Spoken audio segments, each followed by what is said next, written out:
Ahead of the 2027 general elections, alignment and realignment are intensifying across party lines, with key players positioning themselves for power. In the Labour Party, a new wave of concern is brewing. The party's 2023 presidential running mate, Ahmed Datti, has initiated a move to reconcile warring factions within the Labour Party. But instead of healing old wounds, this effort appears to be stirring fresh tensions within and outside the Labour Party. While the Julius Abure-led faction has welcomed this reconciliation push, the camp of Peter Obi and others on the other side, the party's presidential candidate in 2023, has rejected this outrightly, reaffirming loyalty to the Nadi Usman-led caretaker executive. So what is really going on inside of the Labour Party, and what does this say about the road to 2027, and can the centre hold? Tonight, we'll unpack the motivations and the maneuvers, as well as the meaning behind the Labour Party's internal turmoil, in conversation with none other than the man at the centre of the storm, or the eye of the storm. The case of Datti Ahmed is joining us for tonight's conversation. It's good to see you again. Thank you so much for stopping by. It's been a busy 24 to 48 hours for you, I reckon. You've been busier than me. Right, as the case is all the time.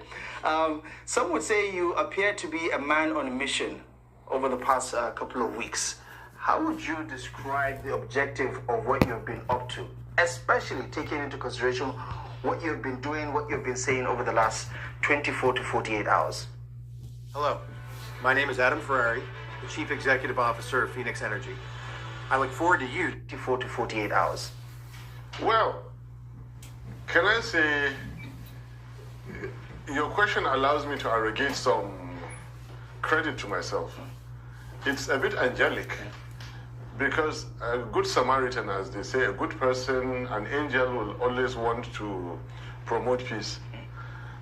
A devil, on the contrary, wants to bring in division, chaos, and it makes me think somewhere, somehow, there is one devil organization out there with lots of resources that wishes to make sure there is no peace in any political party. In the same way that for over 10 years now, they have supervised the insecurity and our dying economy. So it's noble to preach peace. Only the well-guided, only the God-fearing preach peace. Bring people together and sort out differences. That's been my mission. But the media is doing its job pretty well, but in so doing, some of it is actually being blown up. The case is not as bad as people think. Which one? Because there are so many cases. The one that you started with. I have met with the Abure faction, the Abure, and they are ready to sit with everybody. I calmed everybody down.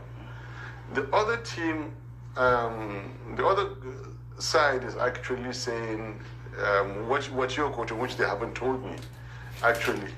Right, let's see what happens. This is only 48 hours now. And it has shaken everybody. Why are they so afraid? I went there to make peace, and they said that he wants to be the candidate. Now, who is doing that? There's somebody out there who is afraid of it. There's somebody out there who wishes to cause disunity between my boss and me. But look, we're too honorable, we're too smart, right, and we're too close for that to happen. Some would say... I have clearly said that I am in support of Peter Obi to contest 2027, feeling which, the party is left to decide. And even so, I have said there's still another great Nigerian individual politician that, if he wishes, I will support wholeheartedly. Now, it's mischief makers that are saying that I want to run in 2027, which is not wrong to do, which is only right to do, actually. Yeah, but do you also understand why people are questioning the timing? Because this civil war or internal crisis within the Labour Party has been brewing for close to 2 years now.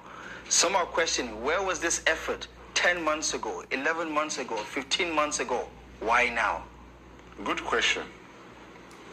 But now you'll agree with me that you, the gentlemen of the media, I call you people the media force because you are a force.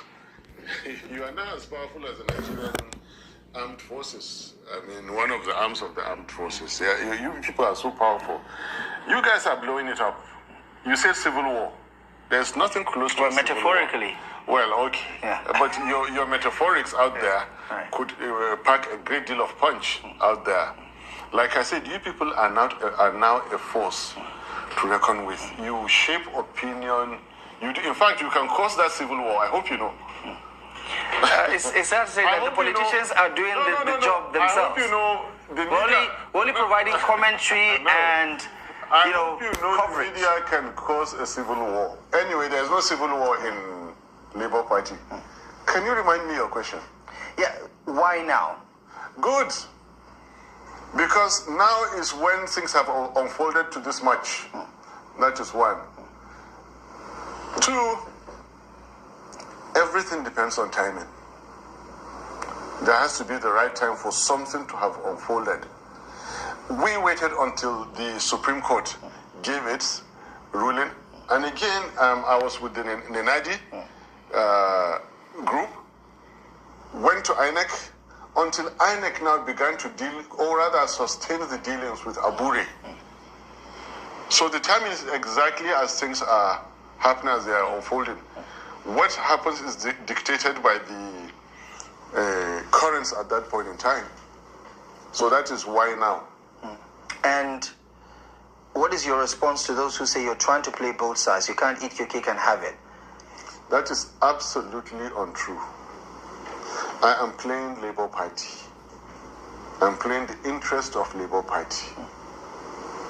But that's what you hear from the Nenadi side. That's what you also hear from the Abure side. They're all claiming to fight for the Labour Party. No, look, those sides really continue to exist in the minds of the manipulators.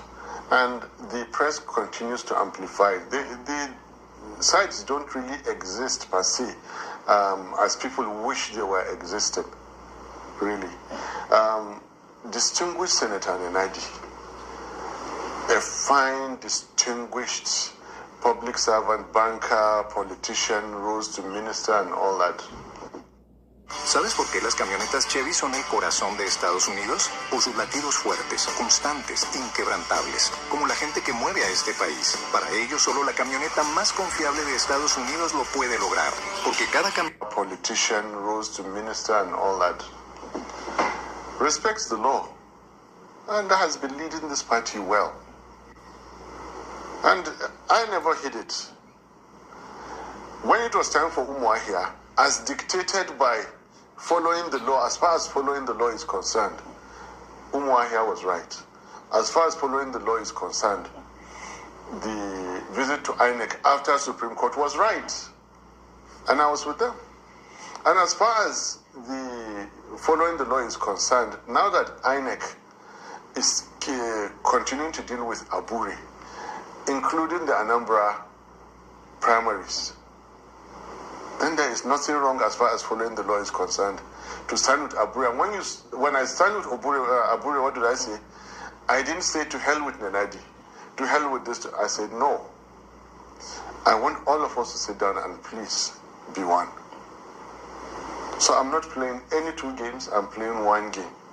And what is your understanding of this window of communication now? Because we've had the secretary from the Abure camp over and over on this platform, and he says, listen, it's radio silence. They're not trying to negotiate anything, because as far as they are concerned, they're on the right side of the law.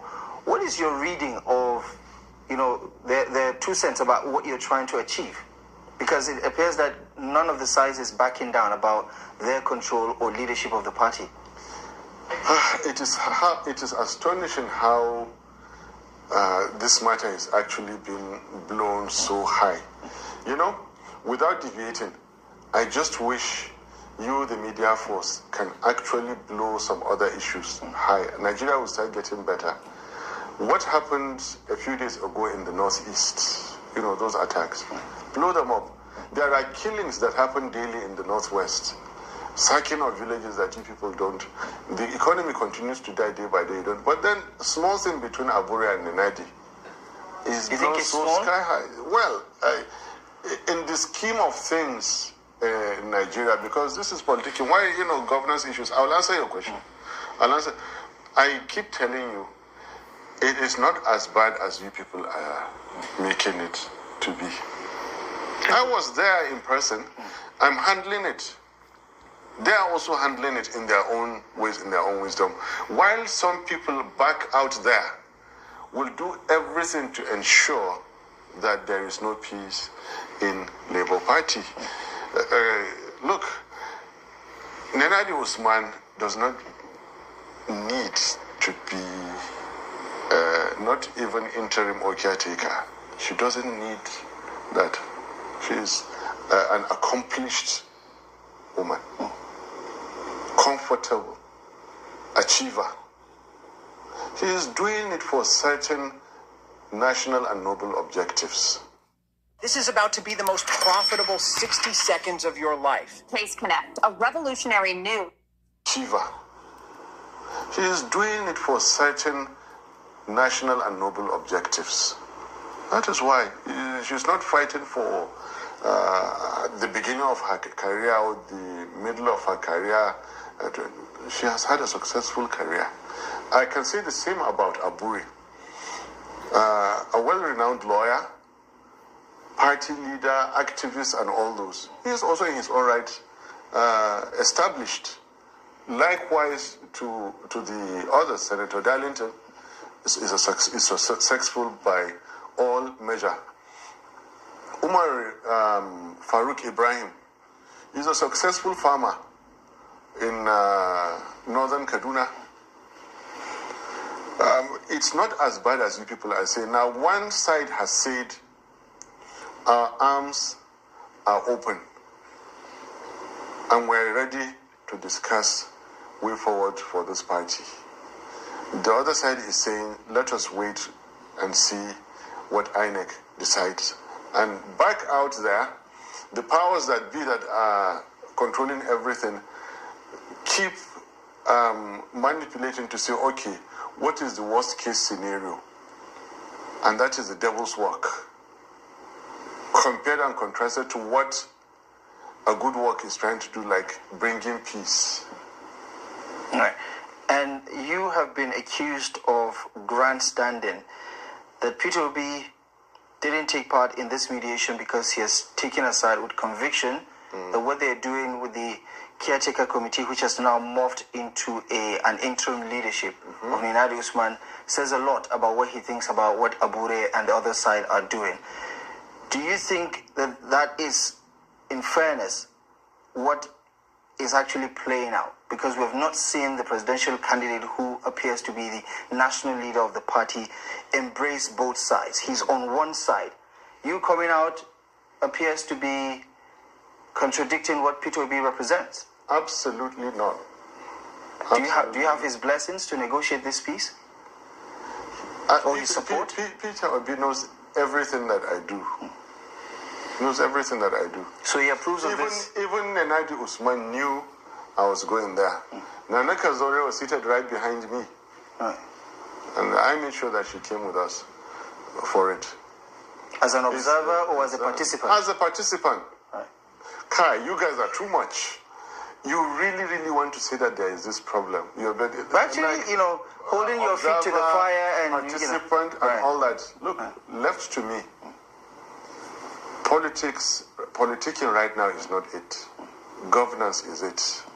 What's happening out there is it. And you will find me not so much of expertise in internal wranglings, in this kind of he said, she said kind of politics within the party. That's the most difficult thing for me. Governance is my worry. So it's been a very difficult, like you said, 48 hours. I am doing a peace mission, reconciliation moves and all those. It's interesting, but it's difficult. Right. But what's even more difficult is managing the press. The first thing they said is to give out a wrong signal, which, of course, the lie never gets anywhere. You're saying that the media is acting in bad faith? No, and you see that's the media. No, I'm asking. It's a question, Doctor. You don't put words in my mouth. No. That's my understanding. No. Look, I love the media. I love you guys. I've even promoted you. You are a force to reckon with in this country. You're so powerful, you can cause that civil war in a political party, not in the country anyway. Yeah, so I don't think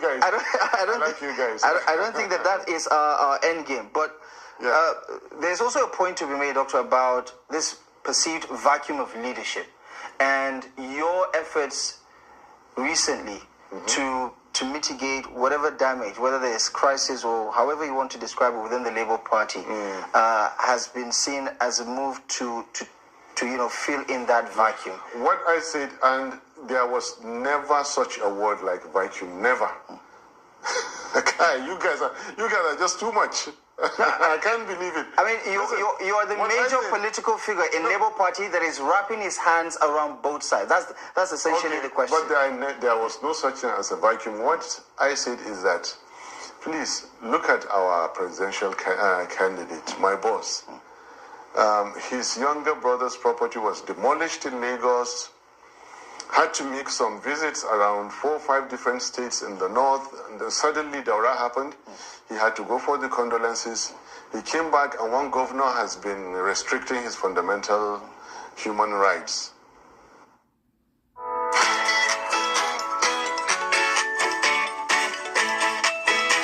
Has been restricting his fundamental human rights. His desk is full. Somebody needs to help. Somebody needs to help out, and that person happens to have some measure of initiative. And I'm not one to overlook my responsibilities. That for sure, you know. Right. I mean, some have said that this issue has been lingering for close to 2 years. I mean, he has had time to mend fences. I mean, his attempt has been to throw his support behind Nnadi Usman. But let's move on to other particular issues. I mean, obviously, you understand that this is an issue that has generated a lot of national interest because the Labour Party is a key player. Thank you for that. Right. Yes, we are a key player. Right. Yes, we are the key player. But right now, please, the insecurity in Nigeria and the dying economy should supersede ongoings between our dear Senator Nnadi and Abure. All right. Yeah. I'm sure you don't mind us switching gears and talking about other political developments away from the Labour Party. So let's talk about some of your takes on hot takes, I might add, on the coalition movement. You don't appear to be a fan of what's happening with the coalition from the get-go. Some have even gone as far as to say you are acting like a fifth columnist when it comes to coalition talks. They are free to say so. But look, I am yet to be convinced. Let's take it step at a time. In 2013-14, a certain coalition was made. And what happened after? Disaster and bad governance.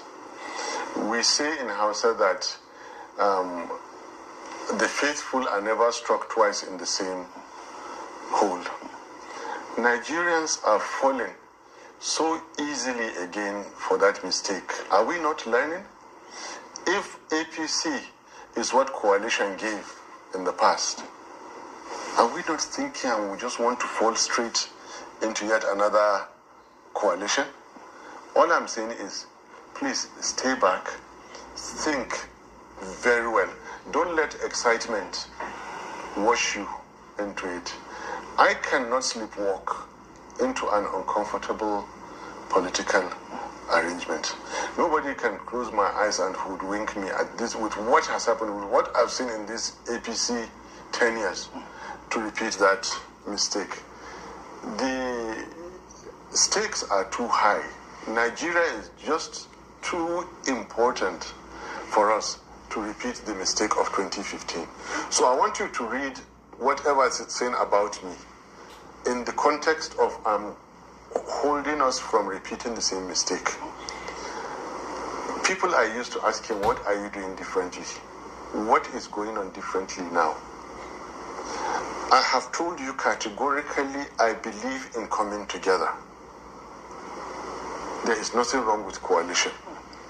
It is a welcome idea. When the coalition came, they said ADC.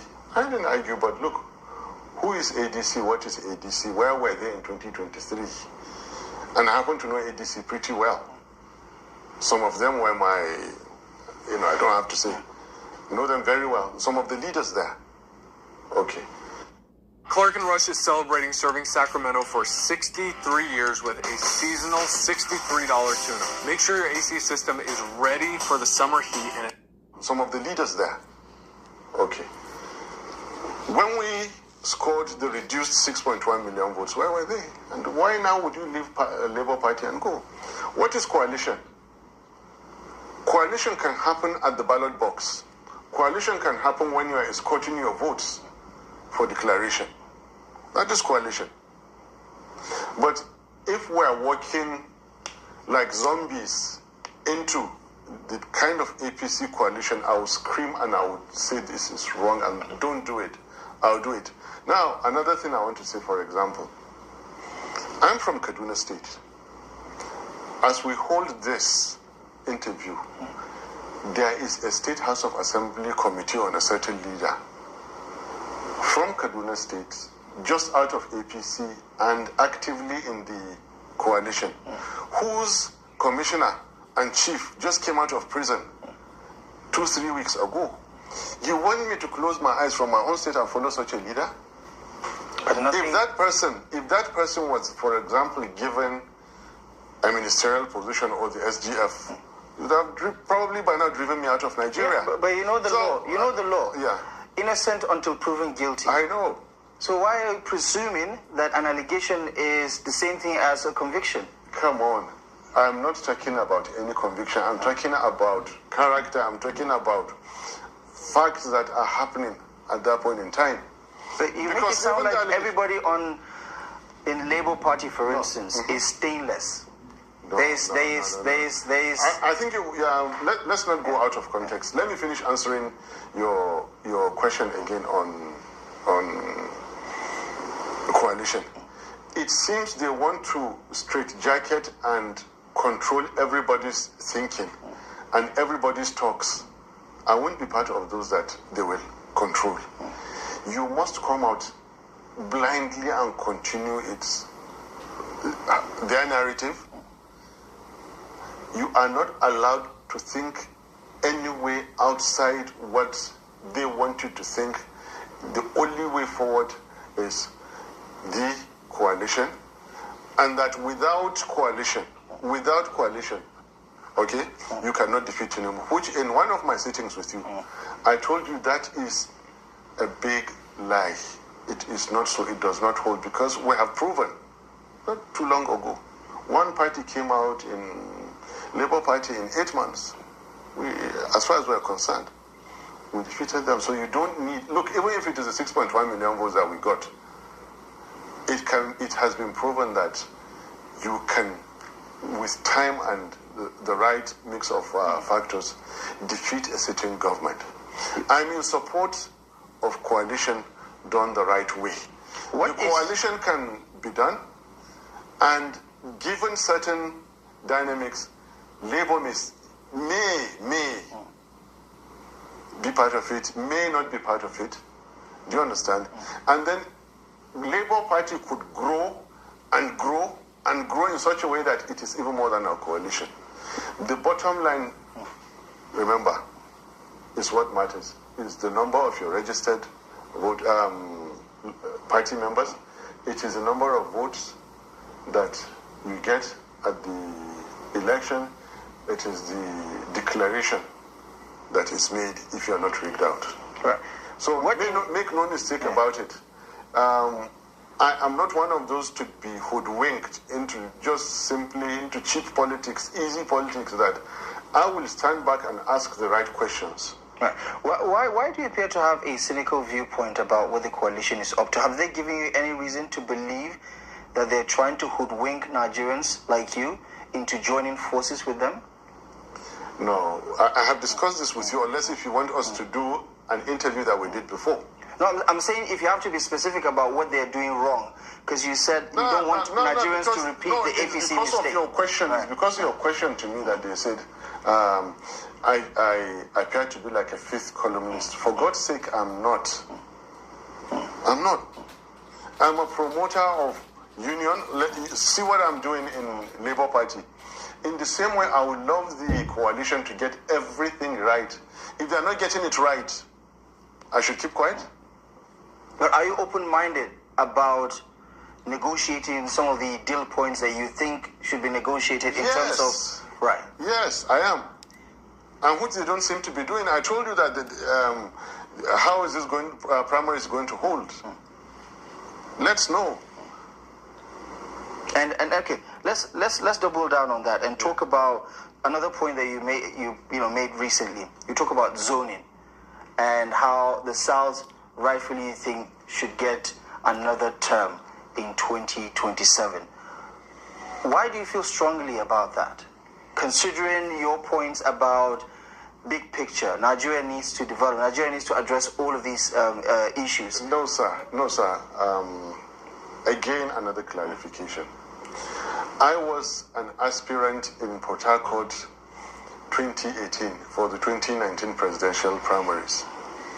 Records are there to show that in APC and PDP, the two leading parties, there was not a single aspirant from north of rivers, Niger and Benue. And I read a very good message in it. They exercised restraint in the name of brotherhood, in the name of nationhood, in the name of understanding. Peter Obi could have contested. He had all means to do it. He didn't. Wike could have contested. He didn't. All the likes, Emmanuel Odom, others. So many, there is no shortage of them. In fact, even Uncle Tinubu, he could have done, but because he is so damn smart, it's not that he's smarter than us or others, but look, he restricted himself. Despite promises, he was not taken as VP. He gave another VP and all those things. They all stayed back. They didn't challenge. And so in 2023, I came up with that same principle that let us respect. I want every Nigerian to feel the kind of respect they share amongst us. And since they did it once, let's do it. Do you get my point? That's why I didn't say that there should be zoning. Idealistically, I would prefer we create new tribes, we create new geopolitical zones. For example, the tribe of farmers, the geopolitical zone of traders, the tribe of exporters, the geopolitical zone of industrialists, and then social strata, the youth, women, those kind of things. We're getting far into the 21st century, and we're still talking about geopolitical zones.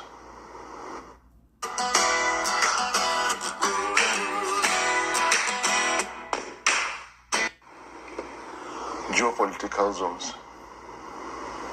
No, I want us to create those. But isn't that something you're using as a yardstick for selecting who the flag bearer is, for whether it's the Labour Party or any other party that's going to be in the contest for 2027? Did you not hear when I said idealistically? Yeah, but what about practically? Well, practically, this is where we are. Then all the sentiments, all the forces are coming to play. I'm only answering your question as to what you're saying, that I said there should be zoning. I never said so. My ideas are more sophisticated than that. Yeah. So you would not necessarily be opposed to if, say, for instance, in Labour Party, if somebody from the north decides to challenge Peter Obi, if that is the case. If Peter Obi is contesting, I will oppose someone challenging him. Even if that someone is myself, I will oppose myself to challenge Peter Obi. I would like Peter Obi to win again in Labour Party. Right. Yeah. And you also said something that you want him to contest again in 2027 with or without you on the ticket. Yeah. Do you want to clarify why you felt that was something you needed to say? I'm just not that hungry for power. I'm not that ambitious. Look, I have a job. I have a trade. I really, really thank God. Even if I quit politics today, I can go back to my office and continue my work. And it's a good work, despite the bad governance and everything that is going on. I have. My main ambition, stop the killings. I don't want every time I read in the newspaper, there is a new dimension. There is some villages sacked, some place in Benue State, in Plateau State. And I don't like that kind of news. And I just cannot sit down and let, I don't want to use the word now, what I'll be thinking of that, and let bad people continue to misrule us. I can't. There is a, look, in the military there is an offense called desertion. Right at the battlefront, you abscond. Once they catch you is court-martial and summary execution. Anybody, Nigerian, that is qualified to participate in politics, not to contest, that refuses to, is engaging in desertion. Who are coming to fix Nigeria for us? Who are... Welcome, Mr. Gawalele, Davidson, everyone, Atlantic, Okonkwo, greetings to you all. Thank you very much for noticing, Gawalele. Please, guys, like the show. We can't have 35 people, only 4 likes. Come on now. Even though you don't like what we're talking about, please like. Continue to like. Like, share, subscribe if you have not yet subscribed, And, also, I beg, we dey support host for here. I beg. Now, shower, what do they call it? Sour sop. Is it not sour sop season? What fruit season is it this time? Is it orange? Please, somebody remind me. Which fruit season we get this time? If not sour sop season, orange season, mango season, watermelons. We could not support hosts. Guys, please, thank you very much. Continue to like. Let me see how much you guys have done with the likes, and then we'll continue the video and we'll talk about it later. I see your comment there, Davidson. You're saying that this is what that is doing is what you expect Obi to do earlier, instead of joining one side and running from pillar to post. I think that's wrong. Obi cannot do everything. And that's why he has people like Ahmed Datti, right? So we can't expect him to be at everywhere at the same time. And he can't do it all. Okay? So sometimes I think we're being very unfair. We're very unfair to Peter Obi, trying to expect so much that we ourselves cannot even meet. The standards we set for Obi, half of us here cannot meet it. You expect him to have the sense to know everything. Is he omnipotent and omnipresent? I don't understand. Let's take it easy. Ahmed Datti is playing his own role. He's doing his own part. That is what it means when you're in a party. You see where someone is lagging, you pick up on it. You don't wait, which is our problem in Nigeria. We are waiting for Obi to come and lead this. Obi to come and do this one. Obi to come and do that one. Obi to waiting. We ourselves, make we borrow ourselves sense. Fall in line. Let's do where there's a space, where there's vacuum. Let's fill it. That's how it's supposed to be. Obi cannot know it all. Okay? He's not the owner of the world. He cannot know it all. He cannot be at every place at the same time. He cannot be everywhere at the same time. So Davidson cut him some slack. All right? Guys, I know they see the movement in the likes, so the likes are still showing four from my side. Please, what is it showing on your side? Make we compare and contrast. Maybe my own is stuck on let me see. It's still 4 likes, so I bet more una like more una like. If this thing not move, I know they continue the video. I beg. Make una like now. At least we should have at least 15 likes here. Yeah, that is always where you people rush to. Obedience don't want to hear the truth. I don't know what you mean by that statement, Davidson. I just corrected you about something. You cannot expect him to be everywhere at the same time. What are you? Are you not an Obi supporter? If you're an Obi supporter, what are you doing? Can you show your workings in the comment section? What are you doing? Everybody has a role to play. Ahmed Datti is doing his own. What are you doing? That's the question. You expect the man to be everywhere at the same time, to think all the right thoughts at the same time? That's what you expect. The question is, Davidson, what are you doing? That's the real question. Don't be trying to gaslight anyone. Nobody has claimed to be an obedient here. I don't claim to be an obedient. I support Peter Obi because he has the right vision for the country, and I support a new Nigeria. What do you do? That be the question. It's easy to point fingers. We carry first for pointing fingers. Point fingers. The rest is pointing back at you. What are you doing? What do you do? Now that one we sabi. I mean, when I continue to like, if I not see 10 like, now like this will go remain. No. I beg. 5 likes still. Come on now. Guys, we can do better. Keep liking. Village people, I know so now not like what we dey talk about. Mona still like, so that now go they see the video. Anytime when I come, Mona go remember to come. Mona just like. Mona like the video, I beg. Welcome, Seed. Coming to provide the security and improve the economy for us. Who will do that? We have to do it. Yeah, but that's kind of autocratic, isn't it? Democracy is about choices. If people decide not to vote on election day, that is still up to them, isn't it? You're trying to say... You are just so impossible. Right. No, I don't want to quarrel with you. No, I'm saying... I don't want to quarrel with you. Isn't it autocratic to impose, say, for instance... In the context of a dying country, let it be autocratic. Call it whatever you want. But if our country is dying and you still choose to do nothing, then I wish to be autocratic to say that if you don't come out to provide good governance, yes, you have deserted your country. Call it autocratic, call it undemocratic, call it anything. Yes, it is. Hello, my name is Adam Ferrari, the Chief Executive Officer of Phoenix Energy. I look forward to you joining us at our next... Democratic, call it anything. Yes, it is. Right. Okay. Let's talk about what is perceived to be the feelers, right? Because we're hearing. Listen, just one more thing. Yeah. You see, we have so much good people in Nigeria, unbelievable, in organized private sector, in banking, rich personnel, well-trained, intelligent, well-motivated, God-fearing. We have them. But the thing is that there is a so-called political system out there which you have to go through.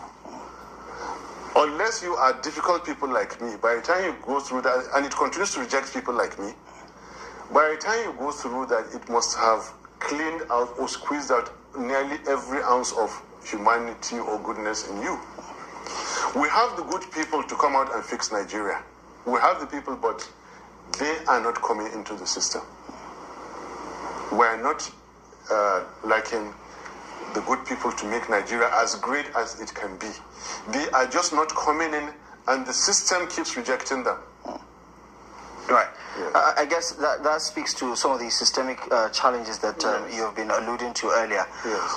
Well, if you zoom out a little bit and you consider what is at stake and who is going to get a significant share of the pie on election day, there are 4 horses in this particular race that a lot of people would consider the major horses. You have APC, you have PDP, you have Labour Party, and you have the ADC. Depending on what happens with the coalition, whether these 2 other parties, ADC and Labour Party, decide to work together, it remains to be seen. But it's clear that APC and PDP are on their own in the race. The APC is the defending champion. Sorry, and I lost you there. yeah, I'm getting to the question. If in terms of market share, in terms of who gets the biggest slice of the pie in 2027, if we have to go by, what happened in 2023, and you now add another dominant player like the ADC in the election, how do you see a pathway towards success for the Labour Party if you have to compete with 3 superpower, legacy parties? Which is the other superpower? APC, PDP. PDP lost a 2-term Senate president. PDP lost a 2-term vice president that they gave presidential ticket. PDP still houses a giant elephant in its China warehouse store. Stop counting PDP. So they're not in the race. PDP is hardly in the scheme of things, which tells me that you need to update yourself. No, okay. What is going on? I'm answering your question. Yeah. I'm answering your question. Then you're talking of ADC. Do you know the fate of ADC as it were now, with the court cases that are certain, is very, very precarious. Let's come to the first one you mentioned. Our friends in the APC.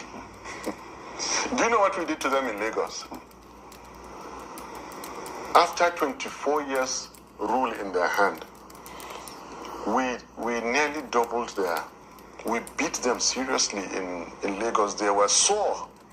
They were bitter. Even so, they denied polling materials in our strongholds. Remember when that young man, the architects, Badibo, remember what they did, what they did to rig him out. And add 4 years of drastic misrule after that. And you tell me that APC is still strong? APC is dying in the same way that they are causing Nigeria to die. That is why they don't want a party like Labour to continue to be strong. And that's why they will continue the disaffection between Abure and Nenadi. I say one thing, they go out and change it in such a way that they will cause disunity between me and my boss, which they can't. So who is left standing? Labour. So, you don't have faith that the ADC will see the light of day.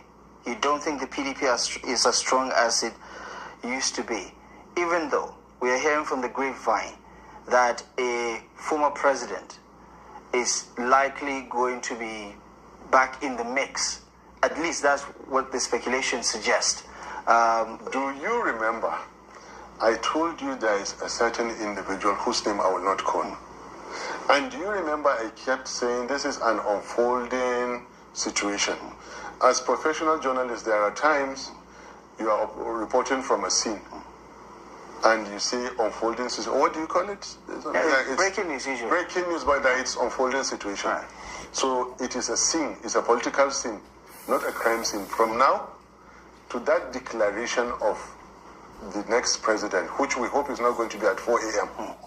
This is about to be the most profitable 60 seconds of your life. Case Connect, a revolutionary new AI database, allows accident victims to see exactly.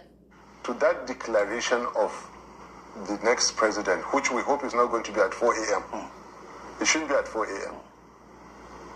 Nobody should sneak. Do you know this great country called Nigeria? The president we have now, they sneaked at unofficial hours to go and announce him. It's all okay by us. Nobody is crying. 4 a.m. you go and announce a president. How do you think that his government will be? And that same president wants to come and win again. They are not good. Or are they going to declare him 3:30 a.m. or what hour of the day? What kind of people are these? Right. Okay. It's safe to say that opinions remain divided about the chances of all the key political parties. I mentioned that other candidate to you, and if that candidate comes out again, he is going to change the dynamics of everything. Everything will change it. Does your calculation, now change? Does your equation change if he is in the mix? When it happens, I just told you. If and when it happens, it will change the whole game. So just so we don't confuse our viewers, yes. At least I'm talking about speculations that former President Goodluck Jonathan might be in the mix for the PDP going into 2027. Well, let's talk about someone who has played a significant role in the formation of the APC and, of course, in the current movement for the formation of the ADC as the coalition platform. Here is the former governor of Rivers State earlier in the day in Port Harcourt, making some statements about what the ADC represents and what is likely going to play out in 2027. Have a listen to Rotimi Amaechi.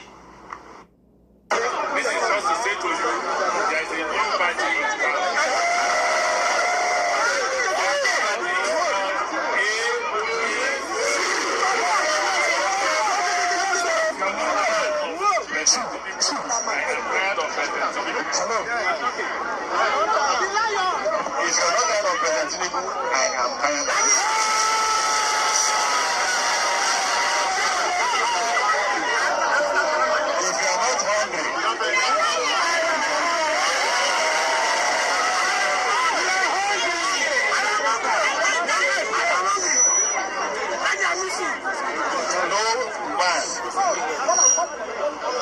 If the rich men are spending 4 million a month for fuel, for electricity, only God knows how you are surviving. And the president said he doesn't care. He said he's not here to make you happy. ADC is here to make you happy. Rivers State is notorious for writing results. When they write results, they claim they have won. I will not work with you if you will not match with those result matchers to announce results. You hear me? You hear me? God will bless all of us. Let's go to town. We can't list the house like this. What if the buyer demands a new roof? Probably fine, right? I mean, how much can it cost? Well, God will bless all of us. Let's go to town. Fearless, unapologetic as usual.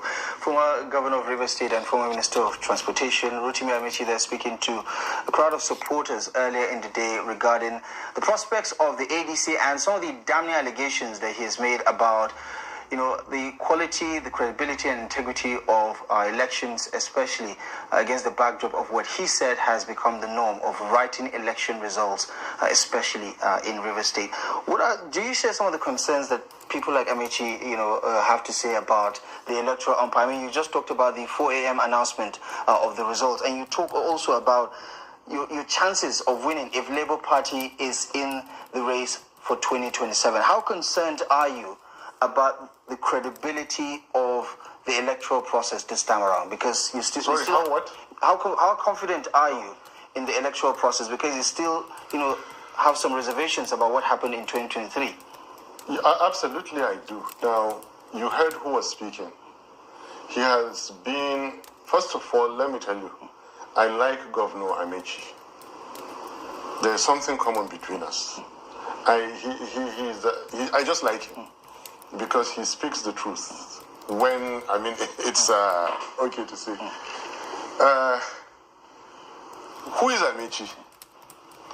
He was a runner-up in APC. Do you now believe me that we've been saying the truth? We've been saying the truth. I've been saying the truth. We don't lie. The election was fraudulent. They stole our mandate. He said this, somebody who has been minister for 8 years, runner-up in APC, governor for 8 years and speaker for 8 years. For God's sake, he knows what he's doing. He knows what he's saying. And where he contested is the serving ruling political party. And he says they are notorious, even though he said it's a state that is notorious for writing election results. It is out, open for the whole world to know that Nigerian elections are fraudulent. I want to turn my attention now not to the government. They are more powerful than me. Not to its agencies. There's nothing I can do about them. But me and us, the Nigerian people, you cannot continue to sit down and cry that your elections are taken away. Bam! Did you hear that? Davidson, did you hear that? You cannot continue to cry that your elections were taken away. Pay attention. You cannot continue to what? Cry for years that your election was stolen from you. The real question is, when somebody takes something that belongs to you from you, what do you do? Do you sit on your hand and be critiquing and be using your mouth to describe from where you are, and be using your leg to describe, and be using your hand and the ear to point in the direction that you think this one should have gone, that one should have gone? What are you doing? Personal responsibility. If the country good, is good for everybody. That is the question that everybody, all of us, need to go ask ourselves. We cannot continue to cry. Since 2023, now they cry. What have we done? That is the cocoa. That is the question. That is the question, Davidson. It's not about now obedience alone get Nigeria. Since you want to focus on obedience, are they the only ones that have Nigeria? Are you not a Nigerian? After all, why are you here if you're not a Nigerian? I'm not angry at your statement. I'm pointing the question back at you. What are you doing? Here you are. You're the one insulting now. You're the one using delusional. You're the one using obedience. The real question is, what are you doing? Not what a group of people. You, what are you doing? That's the question you should be asking yourself. I'm talking to the man in the mirror. Talk to yourself. Stand in front of the mirror. Ask, self, what am I doing? Not what obedience are doing. Are you not a Nigerian? If the country good, you not be good, it's not good for you. I be not only obedient, it go good for. Since you have a problem with obedience. Everybody needs to go and be asking the questions to themselves. Everybody should be asking. It's not about a group of people now. We cannot, Ahmed Datti just said it. We cannot continue to cry. We includes everybody, the good, the bad, and the ugly. We cannot be disparaging each other and expect to move forward. We can't. It's not possible. If you're going to get that country back, we all need each other. Obedient to the ones you don't like, the ones you think as we need everybody. Thank you for supporting my channel, Davidson. That's not the point now, right? And I appreciate you for supporting my channel. Definitely, we are on the same path. But I'm saying, you ask the question, and I'm asking it back to you. I'm asking all of us, including me. It's not just about you. Understand where I'm coming from? Do you understand? It's not about you. And then when you say, because the reason why I say that you cannot be blaming only the obedient, because they are not the only ones in Nigeria. They are not the only ones, whether you like it or not, right? All of us now, we get the country. We all have a stake in it. So as they ask the question to other people, we need to ask ourselves too, because we want the country to work. At the end, that's the bottom line of all of this, right? We want the country to work. So I'm not sure, it's not personal. Davidson. It's never personal. The frustration you feel is the frustration I feel on different levels. Everybody on this channel right now, we all have our frustrations about Nigeria that we're all carrying. So I'm challenging all of us. It's a challenge. It's an open challenge to all of us. We should stop waiting and saying, oh, be this, be that. No, what are we doing in our own way? What are we doing? That's the question I'm asking. Okay? So please, nobody should take this personal. From you. Well, what are you doing? See? What do criminals have better than you? Hold on 1 second. I gotta take that again. It is out open for the whole world to know that Nigerian elections are fraudulent.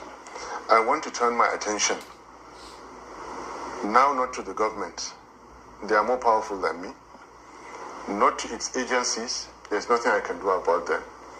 But me and us, the Nigerian people. Your phone can instantly turn into a tablet. This is a phone screen magnifier. Just put your... There's nothing I can do about that. You say that? He said, me and us, Nigerian people. You see what he said there? That's exactly what I'm also saying. So please, it's not personal, Davidson. I appreciate you. It's never personal. We need to challenge ourselves. That's all I'm saying. We can't continue to blame, obedient this or no. They are not the ones that own Nigeria. All of us follow owner. Okay. But me and us, the Nigerian people, you cannot continue to sit down and cry that your elections are taken away from you. Well, what are you doing? What do criminals have better than you? You just try to stop me now. I'm trying to tell Nigerians, psych them up, that it is their lives, it's their future come out, and you're telling me it's autocratic. That's very wrong for you to say, my brother. I'm sorry. Right. Wait, let me come back. Nigerians must come out and elect credible leaders and protect their votes, whatever it takes for their mandates not to be stolen again. That's why, if you cannot practice democracy, democracy is not for you. Democracy is not 3 arms of government. It's that government of the people who earned their freedom, for the people who protect their rights by the people who extract the dividends. The more Nigerians sit down and watch criminals take away their mandate and destroy this country, the less Nigerians should talk. What is happening in other countries? What have we not seen in the last 30 years? Indonesia, Suharto, as powerful as he is. The people's power is ultimate. Saddam Hussein was pulled out of a ditch. Gaddafi was pulled out of a water pipe. What happened to Mubarak? Mobutu Sese Seko, al-Bashir, Bouteflika Ben Ali. Who is Tinubu in the scheme of world affairs? But then also ask yourself, who is the average Nigerian? The average Nigerian is he who is willing to sit down and say, oh, no, what can you do? It's just another forest, let them finish. That must change. If it doesn't change, Nigeria is gone. You would put Tinubu in the same class as Gaddafi, as Saddam, as Mobutu Sese Seko. You put him in the class of your typical dictator. Yes, I do. You think he's a dictator? Yes. You know why? Nigerian constitution is interpreted the way that suits Tinubu. He is a dictator. Because section 1342B couldn't be any clearer. There's nowhere in the world you can say and has a different meaning.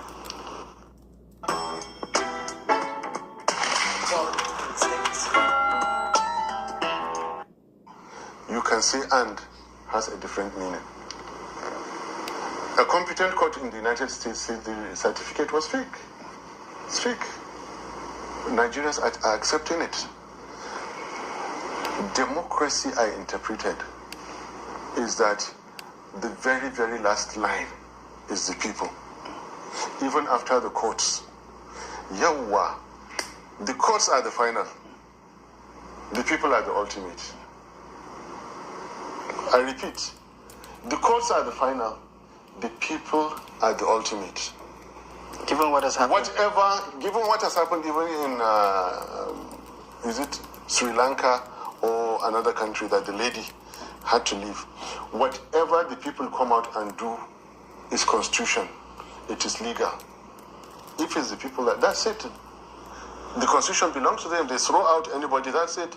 Right. Who can now tell me that the leader of Syria, who will come out and say he is not constitutional?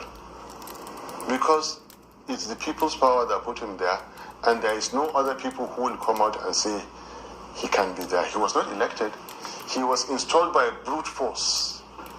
Brute force removed the other guy, right, and put him there. Now, let me just say, we are supposed to practice clean, modern, constitutional democracy in Nigeria. In so doing, we have a small and a minute number of people that break the system and make it suit themselves. So if you ask me that does he fit, with due respect, Uncle, he fits. Okay. Because what are dictators is what they want to happen. And I'm telling you today, whatever Tinubu wants to happen in this our Nigeria, only God can stop it. All right. Final question, if you can answer it in less than a minute, because we're completely out of time. Given what has happened in Edo recently, where you've also expressed your viewpoints about what Governor Monday Pobolo had to say about the visit that your principal made to the state, are you worried about your own safety, making such damning allegations or accusations against the government in power? Somebody impersonated me on social media, insulted others. They attacked and did all about the worst things they can do. Some other things that I don't want to mention now for other security reasons, because I don't want them to know that I know they're doing those things. They're doing those things. They tried to lure me to somewhere, plant dollars and arrest me for that to go and lock me up. It didn't happen. 10 minutes to time, I got wind and I exited. They tried to sabotage a certain equipment that I travel with, and I have the evidence. Now, that is not all. There was a strangulation in Lagos. It's not a lie, it happened. I'm not saying who did it. There were 2 aspirants gunned down in Borno. It's not a lie, you have the evidence. I'm not saying who did it. But are they going to continue in this trajectory? Are they going to continue?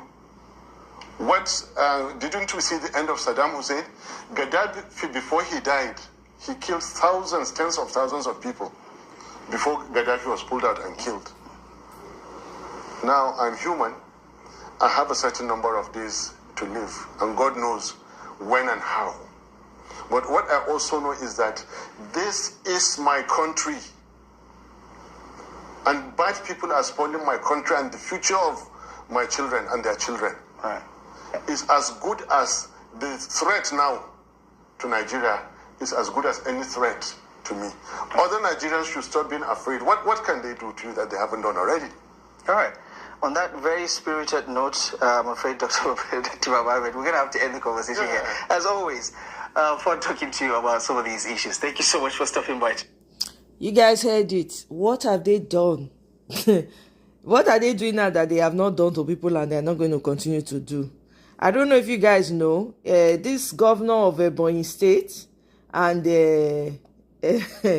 Sheriff, is it Governor Sheriff they call him? They met with Wike, all right? Met with Wike, all of them. They are all lining up behind Bala Blue, all right? Hoping to snatch the election from people. Now, the question is, what are you going to do about it? That's the question. What are you going to do about it? Not what one person is going to do. What are you going to do about it. Okay, now I am sure that you're also aware, okay, that APC has appointed someone apparently that has knowledge of the inner workings of INEC. They have appointed the person as chairman of the APC. And this person has also been a rec, and he was part of those who conducted the Osun governorship election in 2018. While we're here busy saying this is what you should do, this is what I should do, these people are just planning, plotting. One thing we must learn that we did not in 2023, that happened in 2023, that we must not repeat in this going into 2027, is that we must ensure that we put all focus and eyes on what the government, APC government, is doing. Let those that are doing coalition be coalitioning. When they don't form what they want from finish, all they need to do is come and tell us, okay, we have arrived, this is what we knew. You and I know who we prefer. You and I know who our preferred candidate is. There's no question about it. We have made it clear. But our focus now should be on the ruling party, what they are doing with our governance. We need to bring it to the limelight. Yes, even though we talk, they be like, say, don't they do anything? Let's continue to talk. They know what they are doing, and put our eyes on them. Because while we're busy attacking each other, they are busy what? Leveraging on it. I cannot tell you how many things these guys, inside the argument, all of us don't they argue. They don't collect billions. They collect one, I think 27 billion, I've been at trillion, I don't even know again. They can't collect another 340 something. Join them for the same Calabar Coastal Highway when they talk say that they build. Everywhere what? Mute. This is what we don't want to do. Because in 2023, they kept us busy with, Peter Obi is going to win the election. We're focusing. There were people who used to come up there and say, this man is a very cunning person. This person, this is what they're going to do. This person, I remember people that were expressing concerns, but because we're just all caught up in it, right? We ignored all of those things. Now, I welcome all those people now. I'm like, you know what? It pays to listen to other people who have an idea of who these monsters are. This is what we need to focus on. They are buying people up and down. Do you understand? They are buying people. They've not stopped. While we are busy at each other, these people they are devastating lives and properties every day. We cannot allow this to happen again in 2027. Let's leave the people that are doing let's leave the people that are doing coalition. Let's just leave. Let's focus on what this government is doing. The terrible things that they are doing. Let's focus on it. All the governors are lining up. All your mumu southern governors are lining up behind these evil demonic entities. What does that tell you? All of them are lining up behind them. So now the question is, the people from those places, what are they going to do about it? Because word on the street is that they're trying to force Akpoti to join APC. Are you guys aware of that? You understand? They're trying to force APC. They're trying to force Ahmed Datti, Akpoti to join APC. Do you understand? So we need to focus our attention on the bad governance that is currently going on. People are dying. Women are dying at childbirth at an alarming rate. They're poisoning your food, poisoning your soil. They are giving offices to people. They are opening doors to criminals in your country. That is what we should be talking about. Not be about coalition. When they don't do coalition finish, they'll come tell us what they do. Good afternoon, my fellow Nigeria. Happy Wednesday today, 23 July 2025. I always say that the voting is almost at the corner. We are just having a short time. By next year, this time we can't even, we have already gone. The primary is gone, they have followed the politics. Nobody, I repeated, nobody can stop us from campaigning. What I understand what President wants to do is that what he did in Lagos is what he wants to do. He wants to come back by force, by thunder, by hungry, by anything. When he come back now, the second time that or any president, unless if he need, and the government will just carry go and put. Look at what he did in Rivers. A shame of a democracy. You say you fight soldier to make democracy. Then you are against the democracy, Mr. President. Why? You fight the soldiers, as you say, I'm a military. You fight was fine. But you are more than military. You are dictator is more than military. You remove elected governor. Put it because of this guy on Wike. I don't care about the Wike. Because of Wike, it just removed for selfish interest. This person is the person again. The soul whom they put there, one criminal lady, who was the chief university, and he could not be able to make anything. 24 billion for CCTV camera for Gombe House. Hey, Onyoshi. Leah. Onyoshi. Ana Oburu Gawana Jide go off on the Monday Onyori. Criminal. Where you want to put the money? 24 billion for CCTV camera after Peter Odila putting it. What? 2027, nobody will make us. Hey.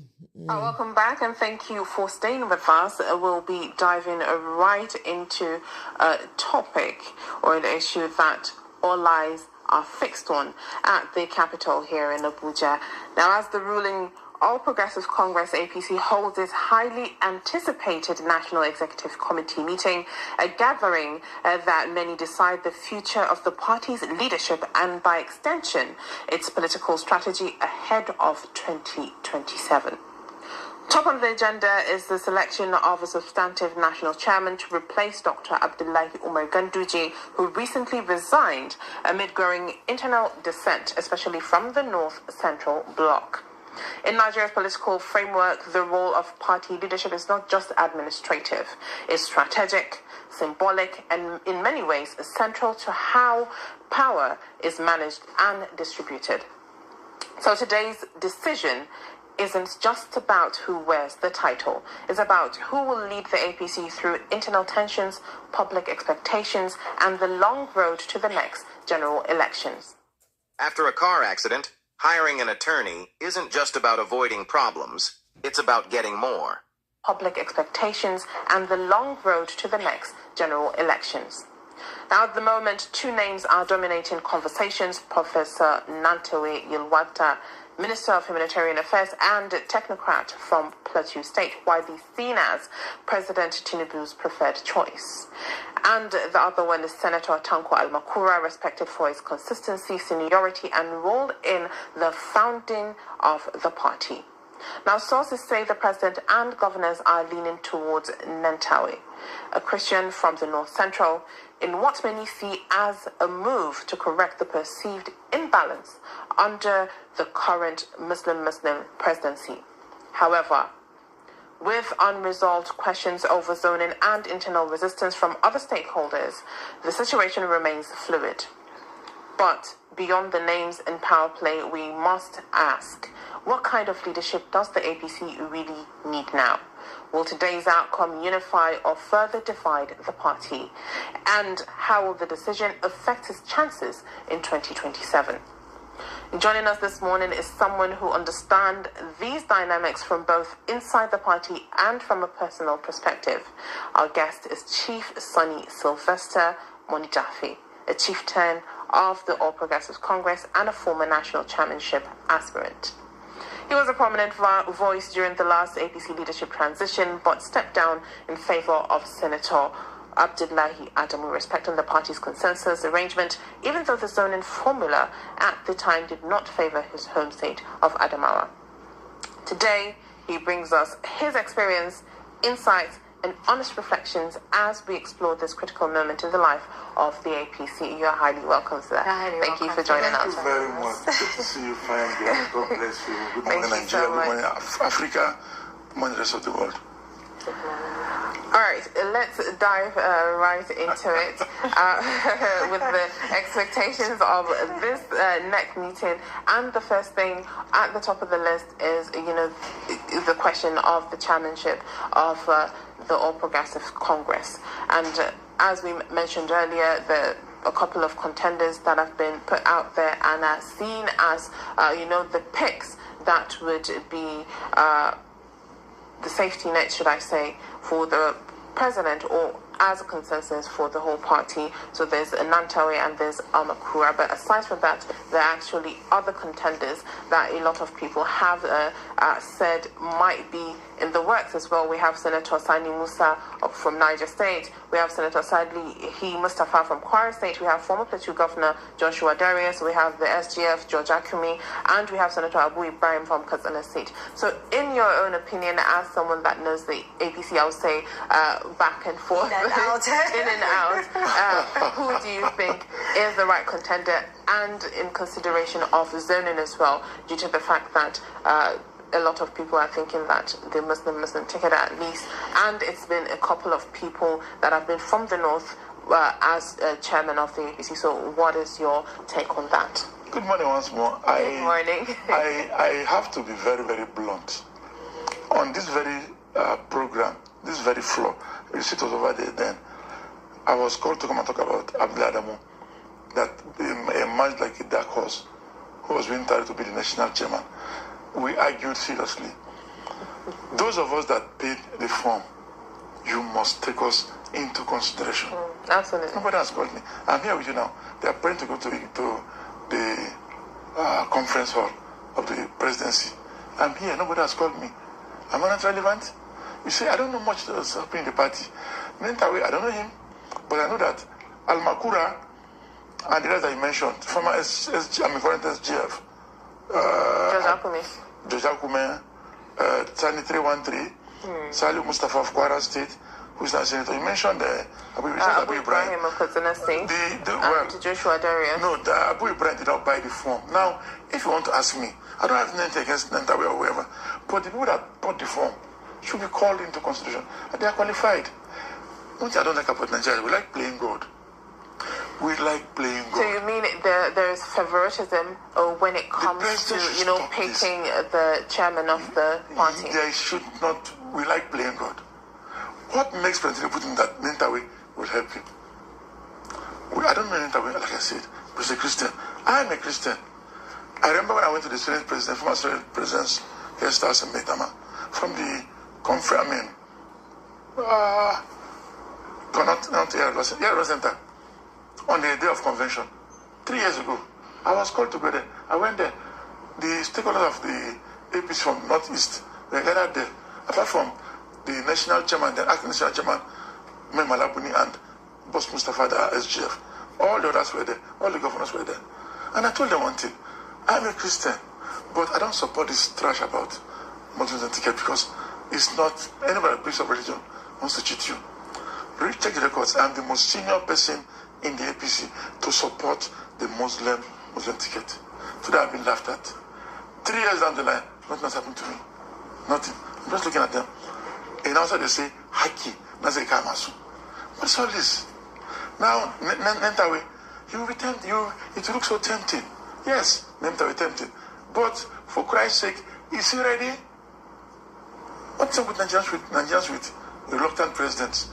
Way back our first republic, people didn't want to become something. It was forced on them. And once they see it, like the saying goes, who not go like Zuma, honey, when put on his mind, you like and suck it. We should stop all these things. We should stop playing God. Senator Al-Makura, he paid for this form 20 million naira. I paid 10 million for deputy national chairman. Nobody says I'm important. Fine. But this thing should be done right, because I'm embarrassed at what my party is doing. And if I may come in here, I will be digressing. President Tinubu, if you ask me, as critical as I suppose I am, I will tell you that President Tinubu has been cloned. And this is not the thing what I knew. It's not. It is not the thing what I knew. We don't have to play God. We are so wonderful. We like praying.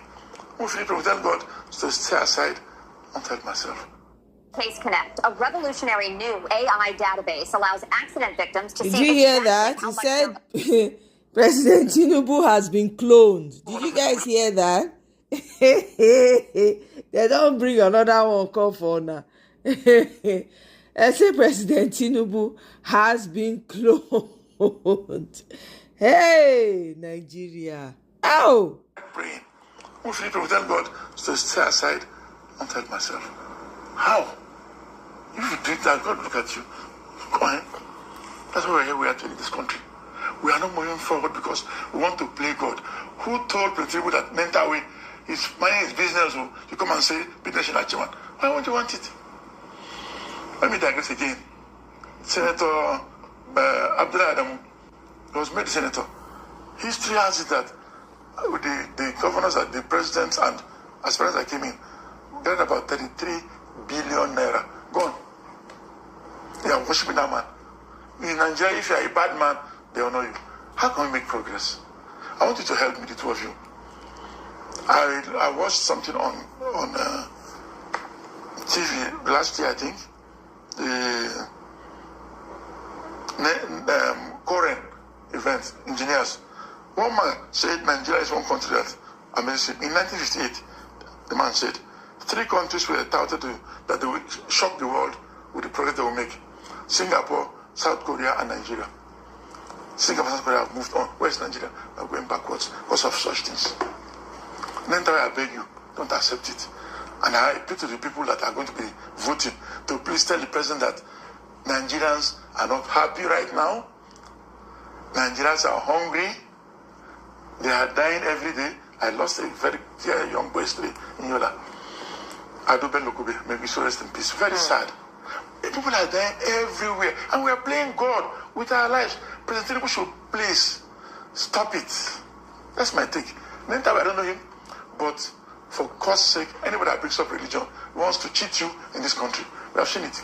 All right then. So you just said, you don't know Nentawe and you're not sure he has the capacity, to handle that position. So out of the list that we have, who do you think has the capacity? Senator Al-Makura. Why? He paid the form for it. He's apparently ready for it. He's ready for it. Beyond paying for the form for it, does he have the capability and capacity to move APC to where it needs to get to? That's why we also, I'm thinking about playing God again. How do you know? You ask Nigeria, say, I want this person to be president. Are you God? Are they God? And Makura wants it. Give him a trial. But whatever it is, absolutely, you have to look at the person's track record and their capabilities. What kind of record? Now, even in the record, if you want to give an Makura, 2313, I think it's capable. Salim Mohammed, Kwara, is capable. They paid the money for these forms. They did. Why must we play God?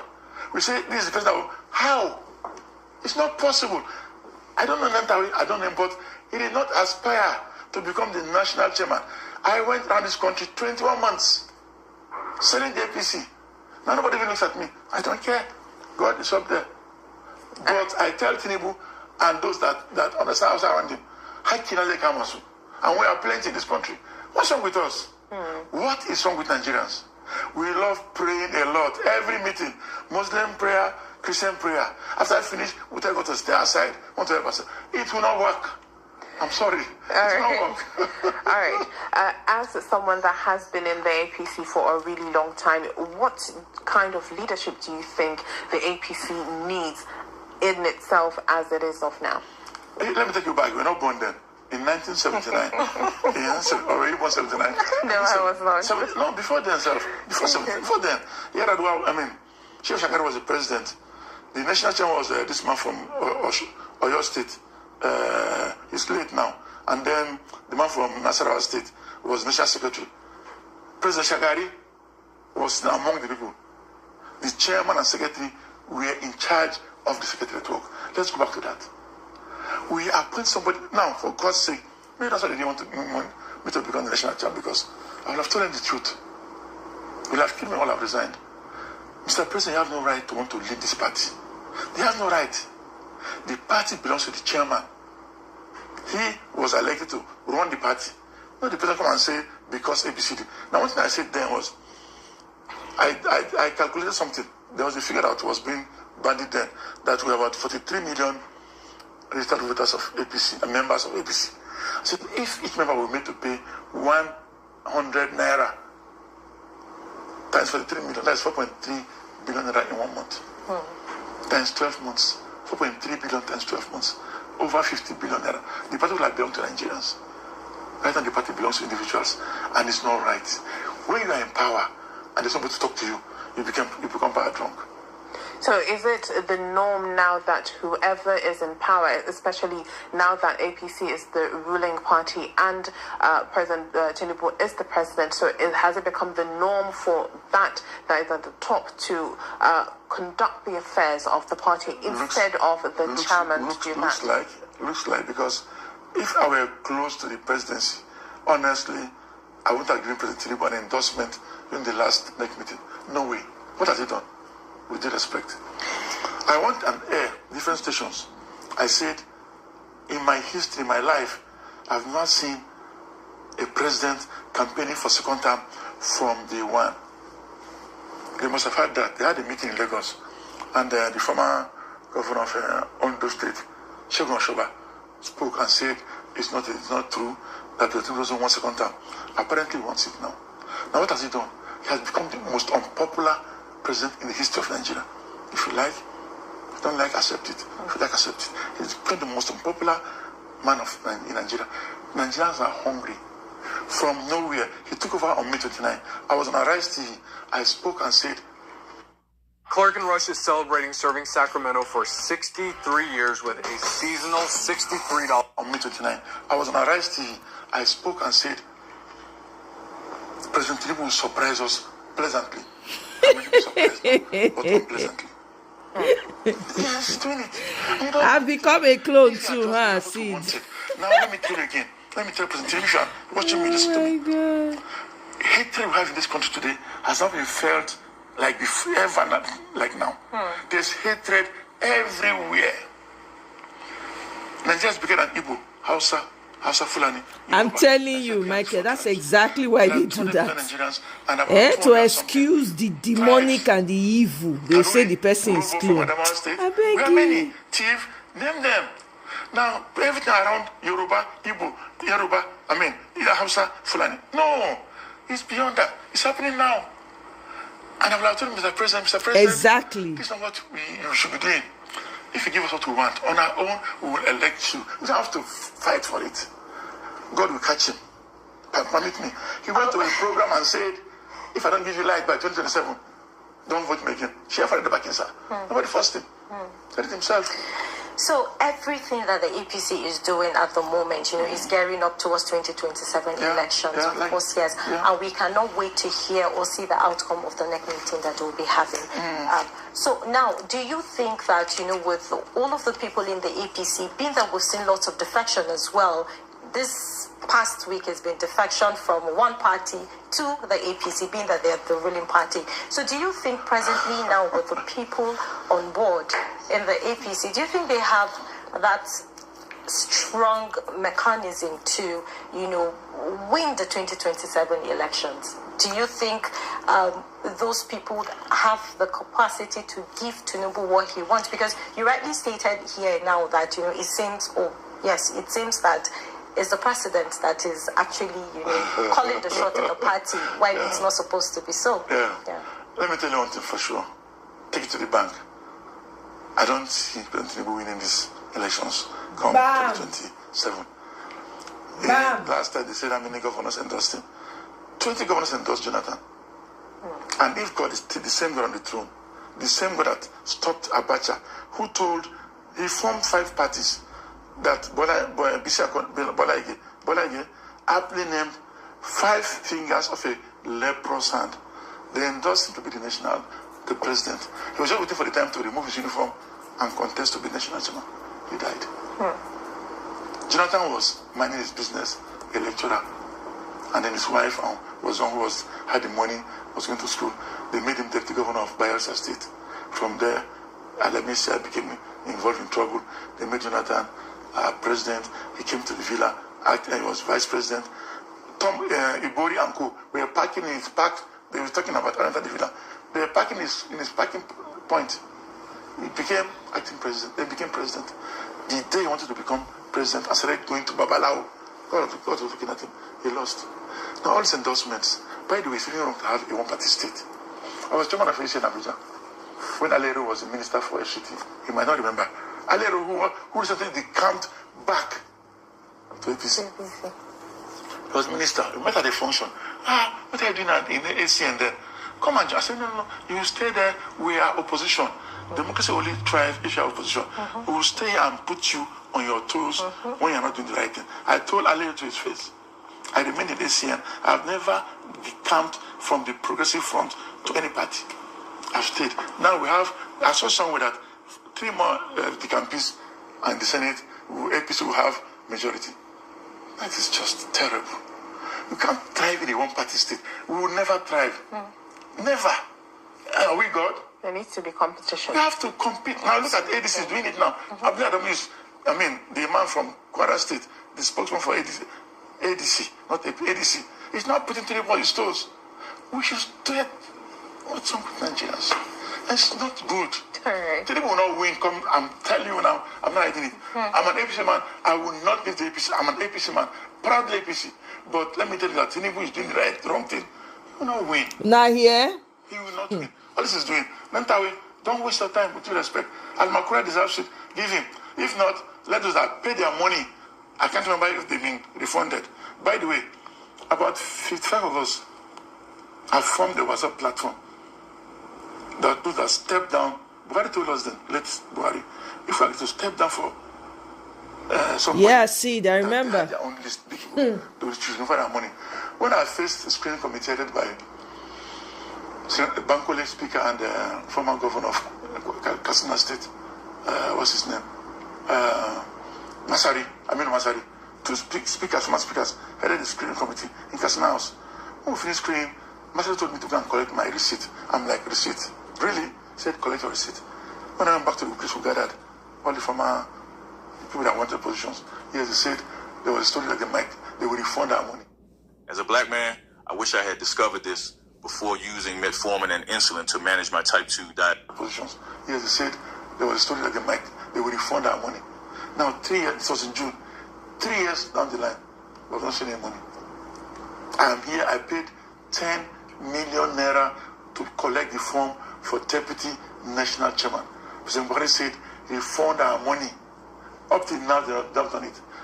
Before President Buhari died, may so rest in peace, Hope Zodima went to the governance forum, progressive governance forum, to see the president. I believe they not to tell the CPC members not to leave, abandon President Tinubu. I'm like, okay, now you know President Buhari exists. Before now, he didn't exist. He said, refund our money. 3 years plus, it's not refunded. You tell this, what kind of politics is that? I used to study of the young boy who was hiding cattle. He cried wolf, wolf. 2 times, no wolf. The one, don't do it again. If you do it, it will not come out. During the 3rd time, a wolf came out, and nobody came. If the APC tells this kind of stories now, and they don't give the money, who will believe them tomorrow? Is this what we want to live for our children? It's a bad legacy. Our world should be our bond. If you say you refund the money, refund our money. How much are we collecting? About 600 million naira. I told you, former chairman, about 33 billion naira gone. And they made him Amirul Hajj in the state. For God's sake, what's wrong with us? Amirul Hajj? Somebody that 33 billion naira gone? Come on. And then President Tinubu removed a serving. He has no right. I would have told him this. Mr. President, you have no right to remove anybody. He was our progressive man then. He said, when Jonathan tried to, he said, no, you don't have any right to. And I read the constitution, I saw it. He has no right to remove an elected governor. No right. We're sitting in a very dangerous precedent that will hurt us tomorrow. I won't keep quiet. If I were there, I won't keep quiet. All right. So, with the NEC meeting to commence, and with, as you said from your own mouth, that there have been discrepancies when it comes to the party, a lot of things have been happening, and it seems like there's a divide. So with this meeting that is going to hold today, do you think the outcome would unify the party or continue to further divide the party? Well, you see, honestly, every problem has a solution. I expect to see this outcome today, Nentawe or whoever. Call us. You can imagine calling us now, calling Daily Trust, Media, Daily Trust TV, Arise, all us there, and they now say, okay, people that pay their money, we are giving their money. It will unite this country. The way it is now, who would believe the president when he says something? If you cannot obey simple what your former president said, he went to Katina, and I was proud to see him there. Yes, but for Christ's sake, honestly, we're not rising. How will it end? God is up there. If the team does this, I hope they can. Nentawe wins it. By the way, Nentawe win because the president said he will win. They will tell you that the president cannot be disgraced. Is the president not? Is he God? Like the Nentawe might win this because if once the people says they want it, they will queue up and say, "Oh, let's give you." But it's not right. It's not right. Maybe I'm in the wrong place. Maybe I shouldn't be in politics because truly I can't take this. It breaks my heart. So okay, so let's talk about refunding form fees, because you have made mention of this thing twice. It really shows that it speaks a lot. First things first, it speaks about integrity of a party. Now, do you think Ganduje that has left should be demanded to refund those fees back to Ganduje or Abdullah? Sorry, yes, Abdullah. Can they do it? They cannot do it. You see, right now, all of them have become so involved in a lot of things. They cannot even ask. If you ask, you might still now. Why should you question me? If somebody like me, I'll say, look, my friend, bring out the money. They can't do anything. So there's nobody to hold anybody accountable. All of them are. I'm sorry to you. I won't say it. This is my 28th year in Abuja. I live in a rented house. Oh. Yes, I refuse to compromise. I told you about Foma Alero. I refused. I was chairman of a primary school committee in one state, 2014, APC. Somebody called me and said I should compromise. I refused. They offered a committee 100 million naira. I said no. I live in a rented house. I speak the truth because you can't die with your money. Wherever you are. People have said the archaeologists in Middle East, Egypt and whatever. I become so rich because they were digging for something. They saw a grave with somebody buried with his dollars and all kinds of money. He thought that if he dies, he will go with it to heaven. After 3 days, he will become dust. All your money wasted. Right. So that's what we are doing, and that's not right. Tinubu, I'm sorry, by the way, I had breakfast with Tinubu, his wife, 4 of us, my wife, Tinubu, myself, and 4 of us had breakfast in his house in Bodnon Street. Auntie Remy said, Senator, what's happening? Are we God? I'm sorry. I know what I'm risking. Now, I don't have anything. As I came here, I managed to come here. My car has to push to start. But I will speak the truth always. Because Nigerians are crying to be saved from the kind of rot that is going on. This thing must stop. If you take me stopping it, I will stop it. This thing must stop. Nentawe might win because the president says he will win. You can't dismiss the president. He has said, Nentawe, you will give him. Is he ready? Shagari didn't want to become president. It was Metama Sule and Co, the senior Saraki, that came and became. He wanted it. They gave Shagari. Before him, Ahmed Datti, reluctant presidents. Where have we gone as a nation? Where? That's the honest truth. All right, thank you so much for being here. Unfortunately, the time is not enough. There's so much jam-packed when it comes to this issue. But then, so thank you so much, Chief Sonny Sylvester, for being here. It was an absolute pleasure. Sheuna here, APC, things are happening. Yeah. Hey, Natu, I see you. Welcome. Fadiji, welcome. Una here, there are things happening in APC. They fight each other. My own be say, may they beat each other.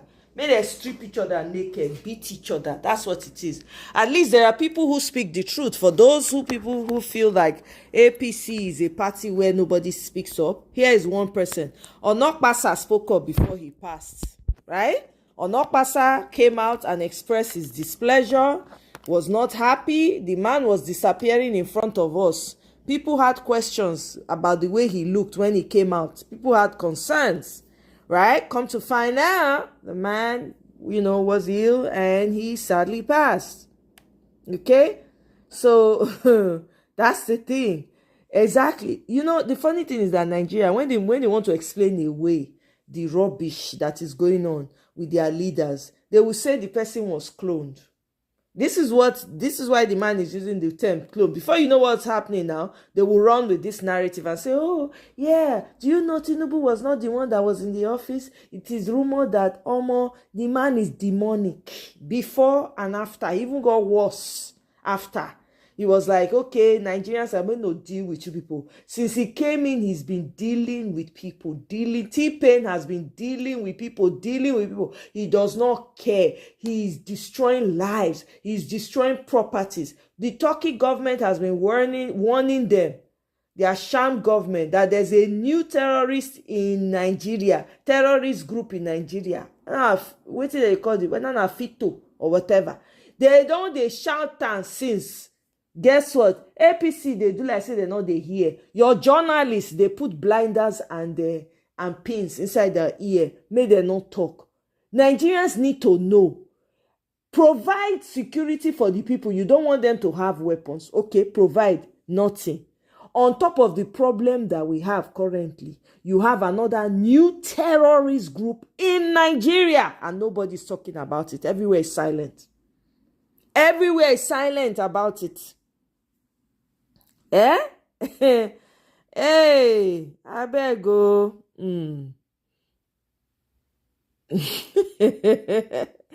Yeah, Walili. You people are funny. Now me una they talk. Oh my God. Hi. I be telling they have been fighting long time. So the fighting in APC that you mentioned, Natu, and I see it also mentioned it. We have seen it play out now. The inner rumblings are coming out.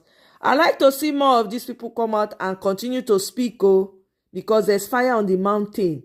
Hey, I'm telling you.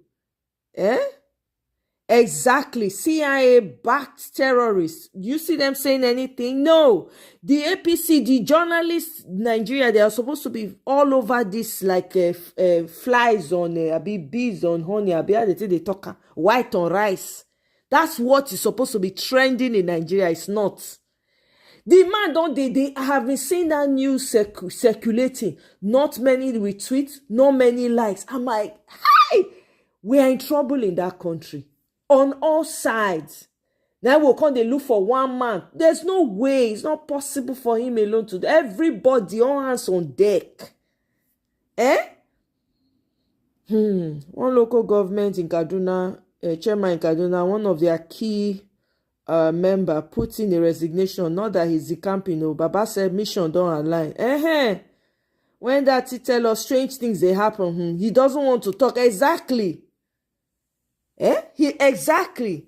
Let's listen to the new chairman they have. We have to listen to them because my focus now waiting they happen for APC and waiting the APC government they do. When they don't coalition finish, they may they tell us who they. That's all. We know who our preferred candidate is. We don't need to argue the rest. Let's go. Thank you very much. Just from house. His name is Nentawe Yewata.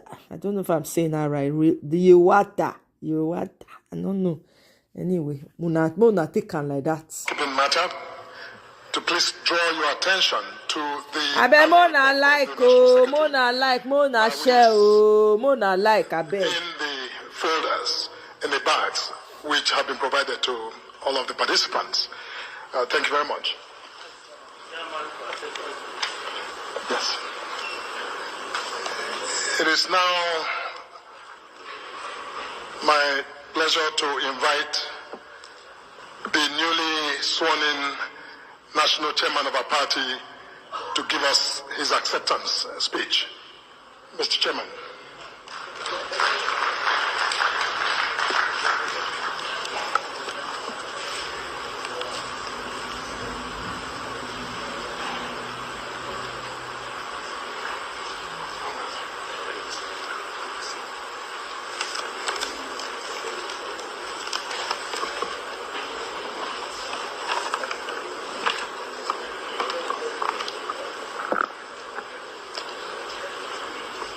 our leader and the President of the Federal President of Nigeria, President Bola Ahmed Tinubu, GCFR, the Vice President, Senator Kashim Shettima, GCON, the Senate President, Senator Godwill Akpabio, the Speaker of the House of Representatives, Right Honorable Abbas Tajuddin, the former Vice President, Professor Yemi Osibanjo, the Deputy Senate President, Deputy Speakers, the Chairman of the Governors Forum, Chairman of the Progressive Governors Forum, the governors here present, and members of NEC. Let me express my profound gratitude to God and the leadership of the party, from the President to the governors and the National Assembly members and all members of NEC, for reposing this big burden and trust also in me to lead the party at this junction. Let me thank you also for picking me among millions of members of this party, and the party will see me good enough and responsible enough to take this party to the next level. I do not take this mandate for granted. I want to accept it with gratitude and with my full heart and full mind to work together with you to build the party, knowing that all of us here are the mechanics of the party, and the party is our vehicle, and we'll fix it and move it to our destination of choice. I pledge without hesitation that I will work with everybody in the party, I'll unite the party, I'll build the party, I'll expand the party with you as the focus and the building block and the support that I will require to drive the party as needed by all of us, so that we can fulfill the dream of Nigerians who have reposed their hope in the Renew Hope agenda. Lastly, I'll trust and look up to the leadership of the party, members of the party, and all of you seated here for us to fulfill the dream that Nigerians have on the APC. Thank you and God bless you.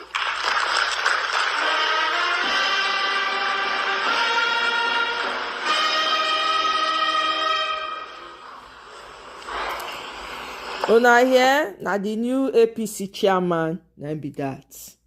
Do you understand? This is what is happening in Nigeria. Eh? I say make we, because right now, if we not keep our focus into this, what the APC they do, they go carry us trabaye. We cannot allow that to happen. We have to continue to shine the light on it.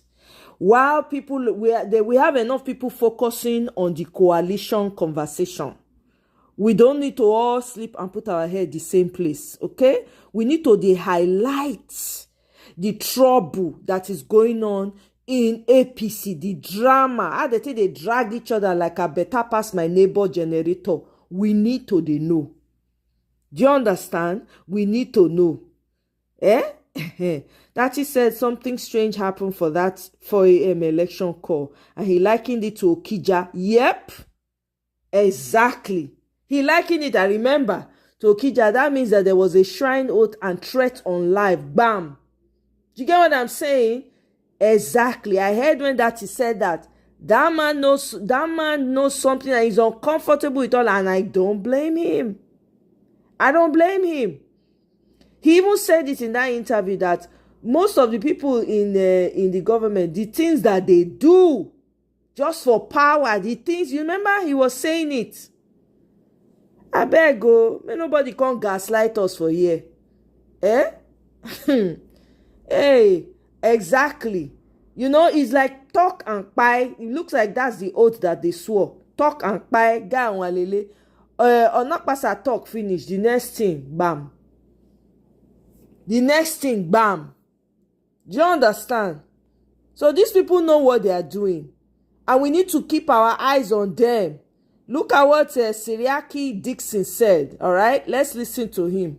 President Buhari, to his credit, even when we went to the Supreme Court, to his credit, President Buhari, whose advancing was already in Bayelsa for the inauguration of the APC candidate that had been declared officially, he never called the Supreme Court to reverse or to throw away our case.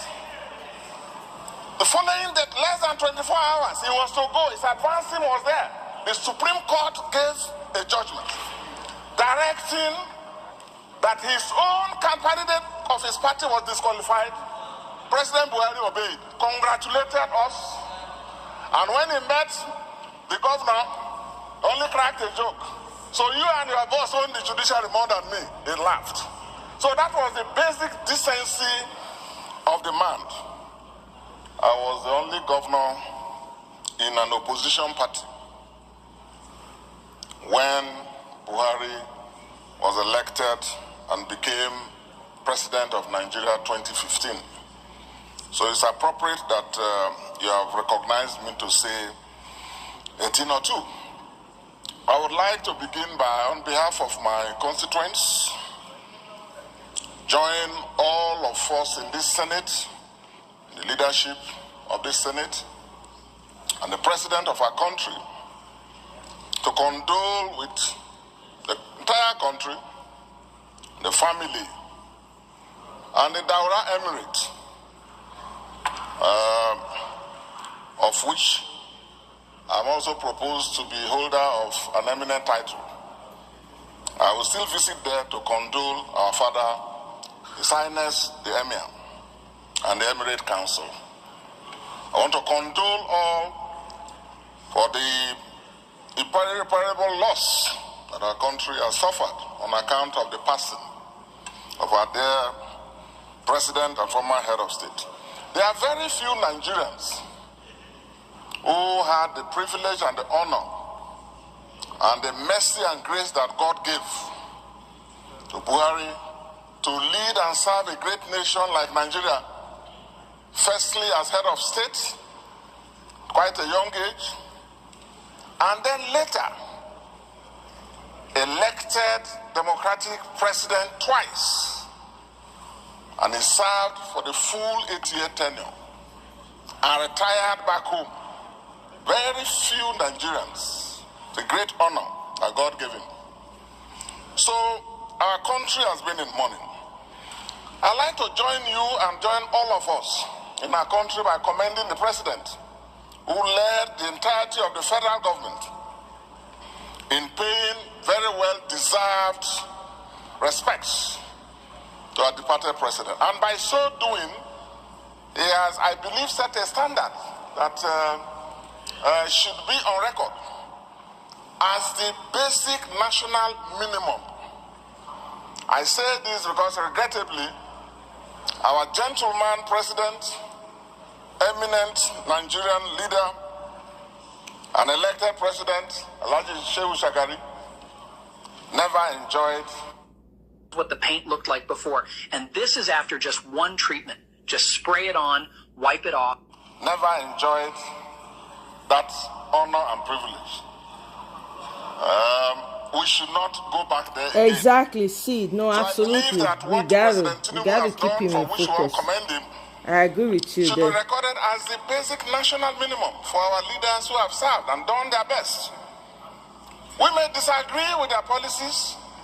We may even disagree with their politics, which by the very nature of our partisanship, we get involved in once in a while.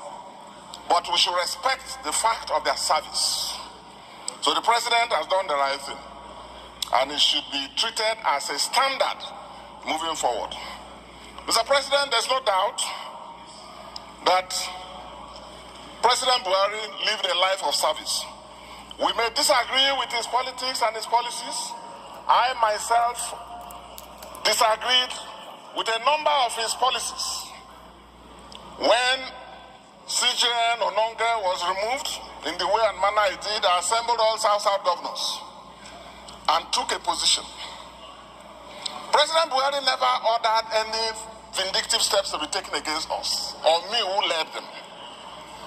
I disagreed with President Buhari in his proposal for 3% for host communities instead of the 5 that were requested.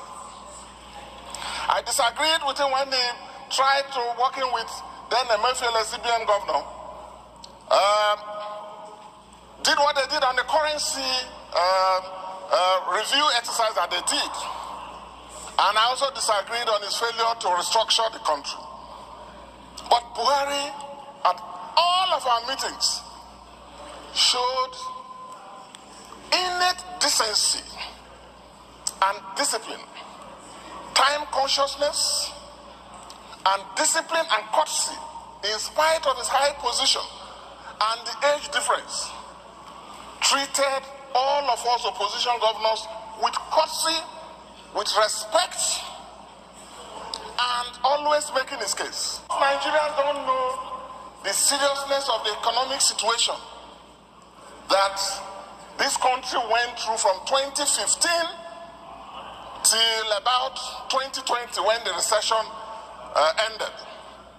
It was President Buhari and leading his economic team, chaired by the Vice President, Professor Shibanjo, Chairman of the National Economic Council, who devised various ways to raise funds with the support of the National Assembly to bail out states. Otherwise, states would have collapsed. This country would have been in thorough mess.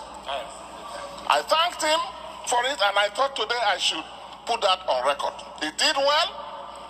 And speaking personally, 2015, when I was going for my re-election, President Buhari called me and said, Governor Dixon, don't worry. I've called the INEC, I've called the Army Chief of Staff and the Police IG and the DGSS. I've given them instructions that they must tell their officers and men to do the right thing. When he did so, he called again. When we met, he told me again, said, Governor, I've already done so. Go and do your campaigns. I've been a victim of electoral malpractices in this country. And as president, I don't want to preside over Nigeria and cheat people of their electoral victory. I thanked him. When I got home and campaigned... But he cheat us at. He not cheat us at. Senator Dixon, not they talk one side. Talk all, we know. Because it benefits you. I beg you, throw away a whole over 200 million people, throw them under the bus. What a terrible legacy. Buhari can never rest well, not because. That was the toughest election we have seen in our state, and I don't think there's any state that has seen that kind of election. Although the officials did not quite adhere to the instruction, I was confident, I was happy that my president was proactive and had given instructions, even though they did not obey. Did not obey. After the elections and I won, he congratulated. I think so let me round up. Dixon, please confine yourself to the subject of discussion. No, but that's what I'm saying. I'm speaking to his leadership. I'm speaking to his leadership. 2020, when my tenure ended, I know why you're interjecting, because you know what your party did. There was a concerted effort to rig me out again on our party, 2020. Leader, you are not listening to him. You heard what he's saying. No point of order. President Buhari, to his credit, even when we went to the Supreme Court, to his credit, President Buhari, whose advance team was already in Bayelsa for the inauguration of the APC candidate that had been declared officially, he never called the Supreme Court to reverse or to throw away our case. The following day, less than 24 hours, he was to go. His advance team was there. The Supreme Court gave a judgment directing that his own candidate of his party was disqualified. President Buhari obeyed, congratulated us, and when he met the governor, only cracked a joke. So you and your boss own the judiciary more than me. He laughed. So that was the basic decency of the man. So it's a trying moment. We want to commend his family for producing him and our country. We mourn his passing and we pray that God Almighty will overlook his shortcomings as a human and grant his soul eternal rest. Find glasses that fit your passions and your price range, starting at $6. Shop now at iBuyDirect.com. God damn. When it suits them, that's when they speak. Welcome to the third and final that's video that's when they speak, when it suits them. Look at him. I don't say with the shade, we know that he's shading waiting at the corner. You guys knows. You guys know now. Eh? He shade T-Pain. He shade T-Pain. By the way, una see the drama when play out for Rice News today between Abati and Rufai.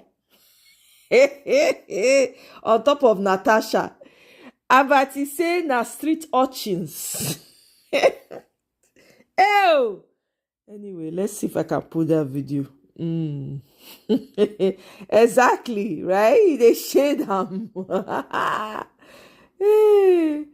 I beg. Oh. Buhari kpai overseas. Shey na Ondo State Governor also kpai overseas. Then one of the senators already kpai overseas. Plus many more. It's like all of them are proud to go outside to kpai. They loot and go kpai near where their cloth not dey. Oh my God. Eh? They loot, yep. And go hide exactly. Pastor Ruga Osinbajo. But he did just that. Mad people, yeah, they can't speak up for Natasha. Exactly. Eh? Tinubu believes he can best Abacha's plan to coalesce all parties into APC. If he succeeds in rigging a second term, he will try to best Obasanjo by going for third term. Tinubu wants to test all. I'm telling you.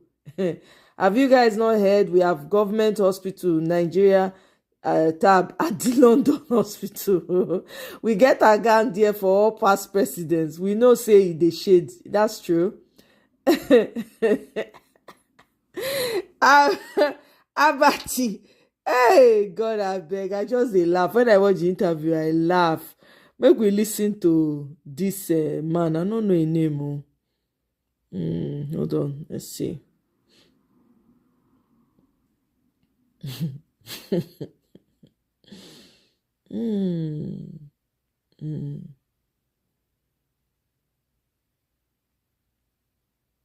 Where is this?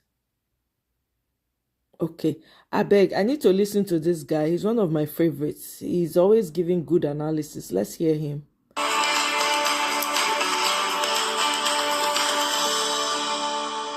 The United States became a net exporter of crude oil to Nigeria in February and March, as crude demand on the U.S. eastern coast slowed down due to refinery maintenance, and the Dangote refinery drop of Nigeria's demand for inputs, according to a note from the U.S.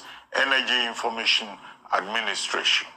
This follows Nigeria's inability to meet its domestic crude oil supply obligation to local refiners, especially the Dangote refinery. This development is threatening both its refining ambitions and economic stability. While the Nigerian Upstream Petroleum Regulatory Commission has introduced clear guidelines to support the domestic crude supply obligation, including how much oil should go to local refineries, implementation has remained patchy. This comes as Africa's richest man, Aliko Dangote, warned that Africa is exporting jobs and importing poverty by failing to refine its crude oil, saying that the continent forfeits over $90 billion yearly to regions with greater refining capacity. Joining us on this show to discuss this is Kevin Emmanuel, an oil and gas consultant and co-founder of Very Hills. Welcome to the morning show, Kevin Emmanuel. Good morning. Dr. Abati, thank you so much. It's always a privilege to be here. Good morning, Rufai and Vimbai. Okay, there's no point repeating the narrative. What is your take? Now the U.S. is now net exporter of crude oil to Nigeria, where we have the finest blend of crude oil in Nigeria, and government agencies cannot supply crude oil to Dangote refinery and others. It's not a Dangote refinery, there are others who are smaller refineries. So what is wrong with us? And our local refineries are not working, having got over 20 billion naira worth of investment. And here we are, depending on the United States. Oh, may I fair play you? Okay, now that one I want the battle one. Okay, let me go. Hey, Michael wants throw punches this morning. Make I find the video. Now, usually with Oji, right? When Oji they do her morning something. Where's that video? Which one is this? I don't know whether it's this one or... Hey, where is it? Now, the one where Wike defends Okpewolo's warning to Peter Obi and plus APC Chairman Edo says, because it's like the same cloths. Now, ain't Oji wear for that one. I no know now. Michael want gbas this morning, this early, this bright morning. Let's see. Rufai.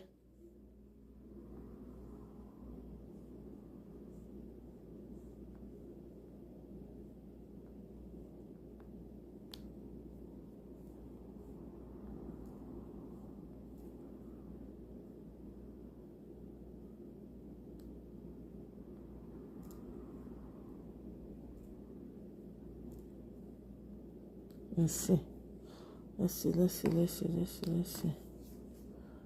Oh, where is this? When I know verse, I find the video. My brother wants to do gbas this morning, so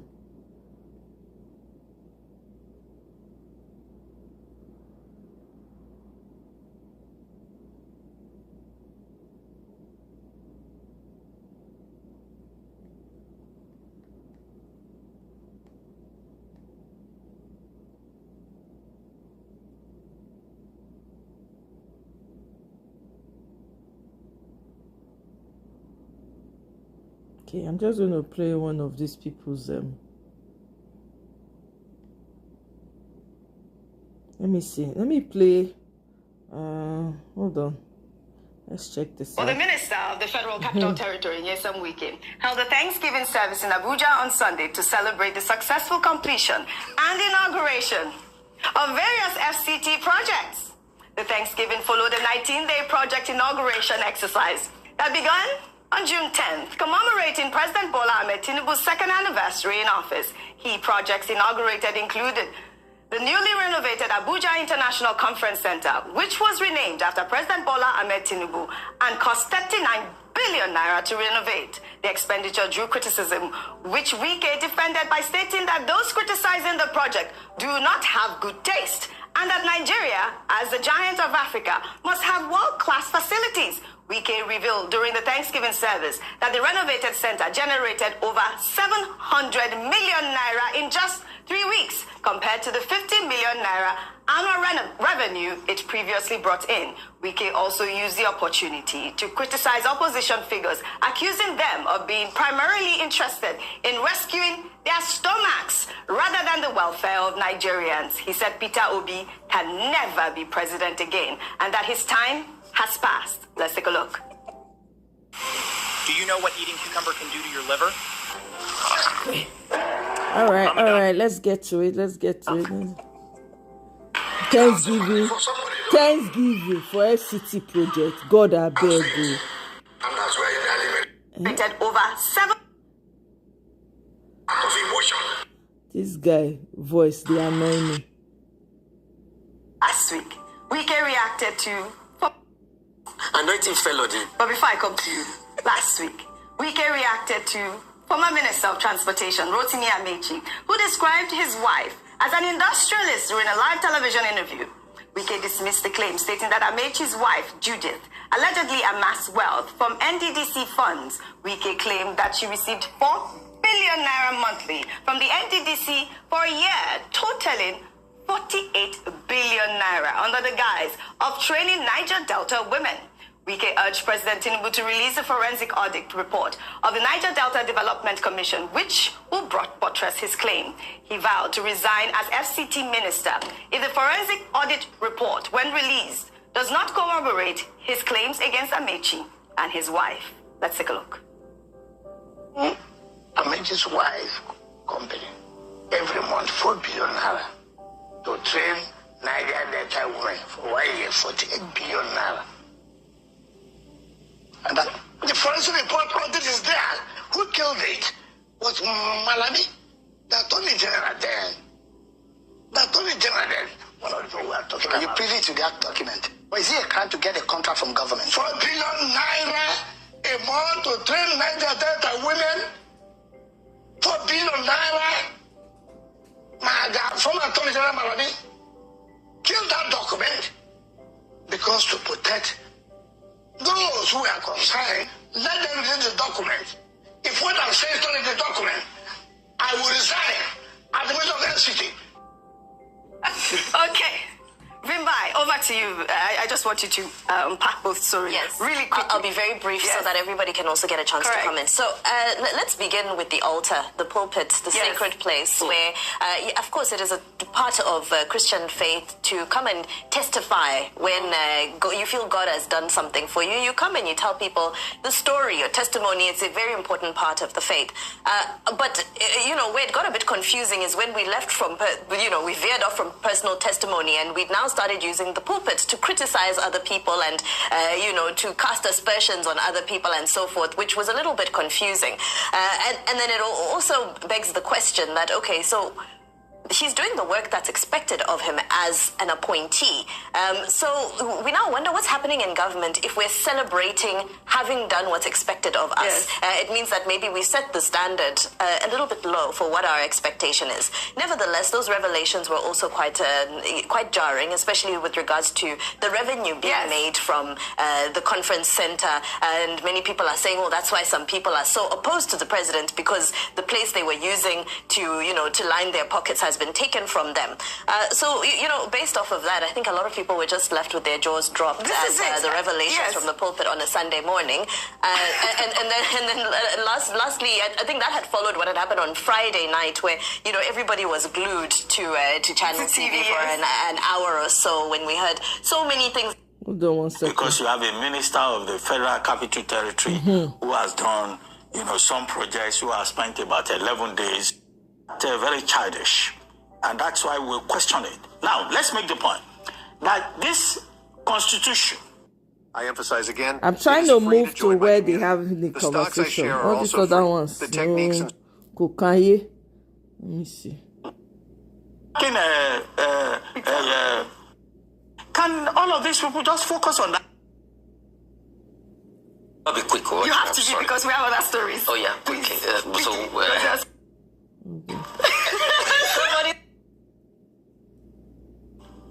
Of what they were before getting into power. Akpoti Uduaha, after her 6-month suspension, was deemed excessive and unconstitutional. The judge in the case, Justice Binta Nyako, found Senator Akpoti Uduaha guilty of contempt of court for publishing a satirical apology I think on this her is an Facebook old one. page. Hold on the post was made in defiance of a I'm court sorry, order guys. that I am prohibited so all parties sorry. involved in the suit from This making is not public it. comment. I let you guys listen to the whatever. Hold on. Let's see. Hey, what's up, everyone, and welcome back to Uber's Trending Gist, where we break down the stories that have... Assembly complex in Abuja, despite her vow to resume sitting after a court asked the Senate to recall her from a 6-month suspension.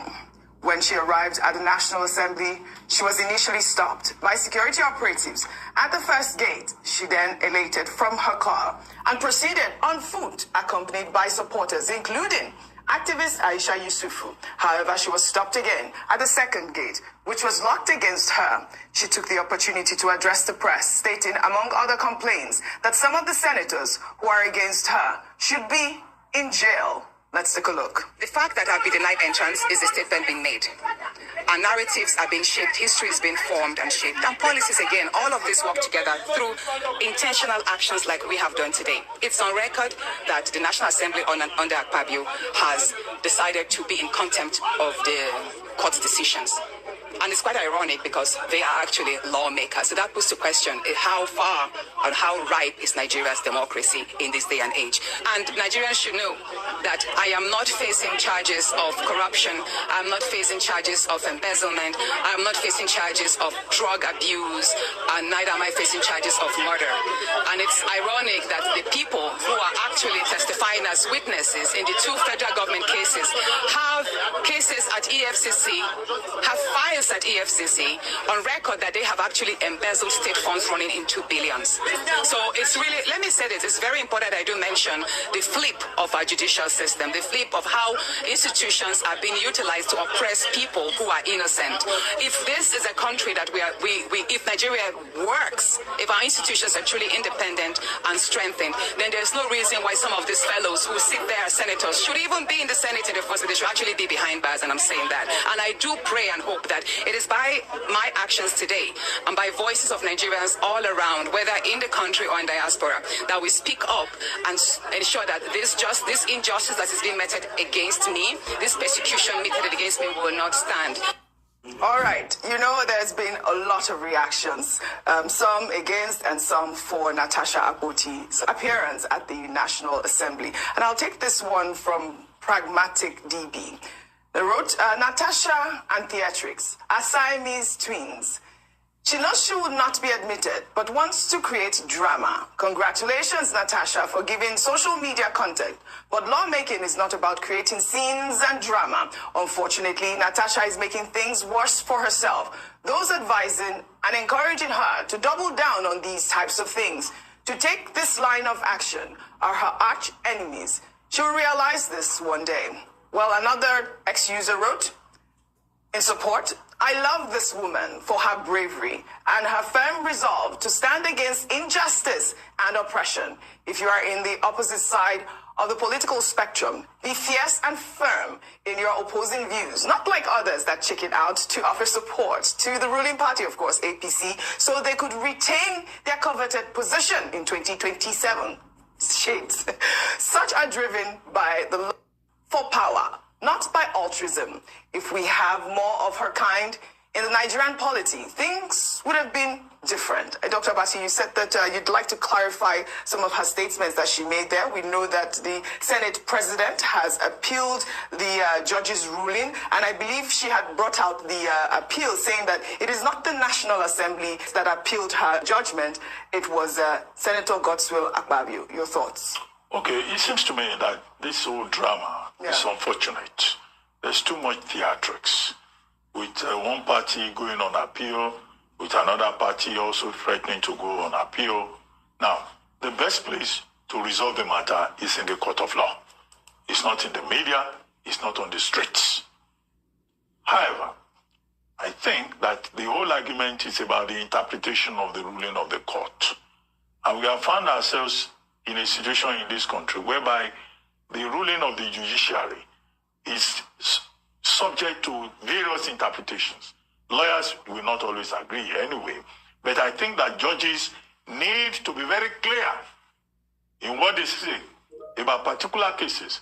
Now, Justice Bita Nyako is a highly experienced justice, but in this particular case, you have Senator Yemi Adaramudu, spokesman of the Senate, saying what the judge said is that she said, in my opinion.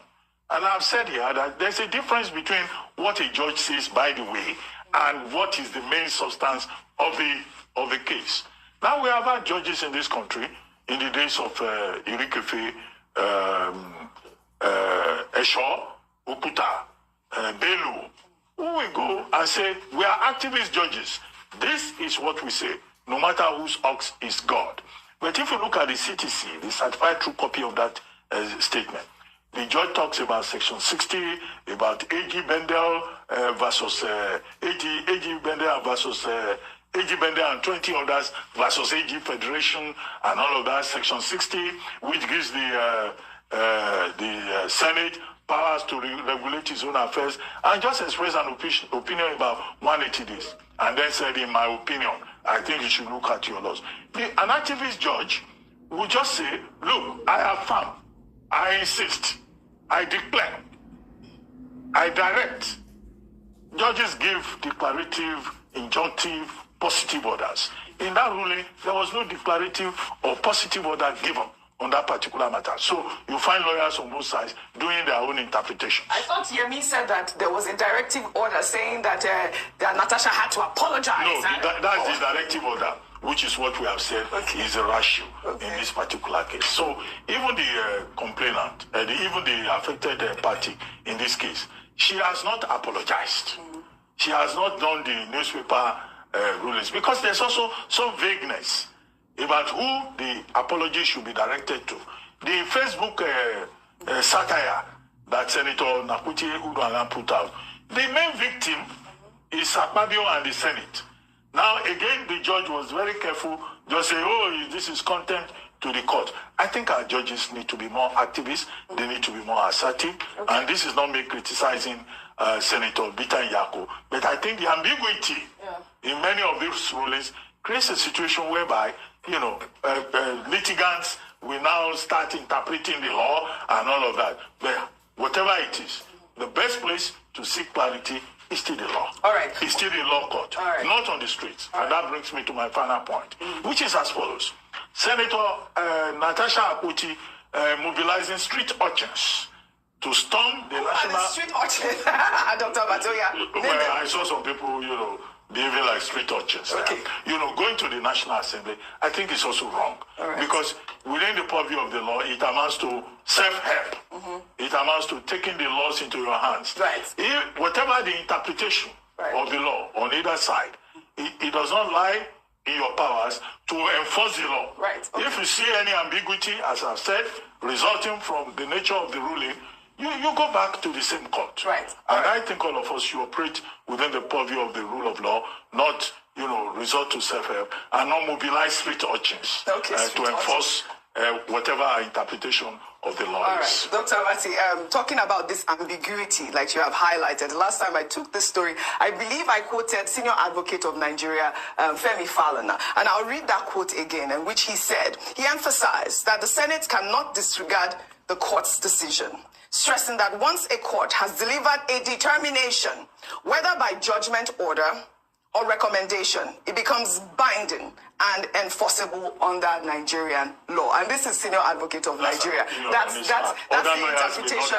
That's the interpretation of the law. If you put three lawyers in the same room, you will have three opinions, so we depending cannot, on who their client is. But what I'm saying, on this table, we're not going to just say, oh, well, she's wrong or she's right. There's been so many views to this story, and I have just read a very Senior Advocate of Nigeria, SAN, Femi Falana, who has said that the ruling might be banned. Different opinions. Correct. That's why I said opinions are divided. The judiciary must be assertive. Correct. And be clear. Correct. You're right on that one. Rufai, before I come to you, I know you want to spit fire. In the meantime, activist Aisha Yusufu vehemently condemned the actions of the police and the Senate, accusing them of unconstitutional behavior and disregard for court orders. She criticized what she described as systemic discrimination against women in Nigerian politics and highlighted the low representation of women in the Senate. Confronting a police officer, she warned that the police might one day need the public support for their own protests. Let's take a look. We respect the law. Does not mean that we are cowards. We aren't cowards. We are here to do the right thing. A senator, a serving senator of the Federal Republic of Nigeria is here on her way in, and you are stopping her.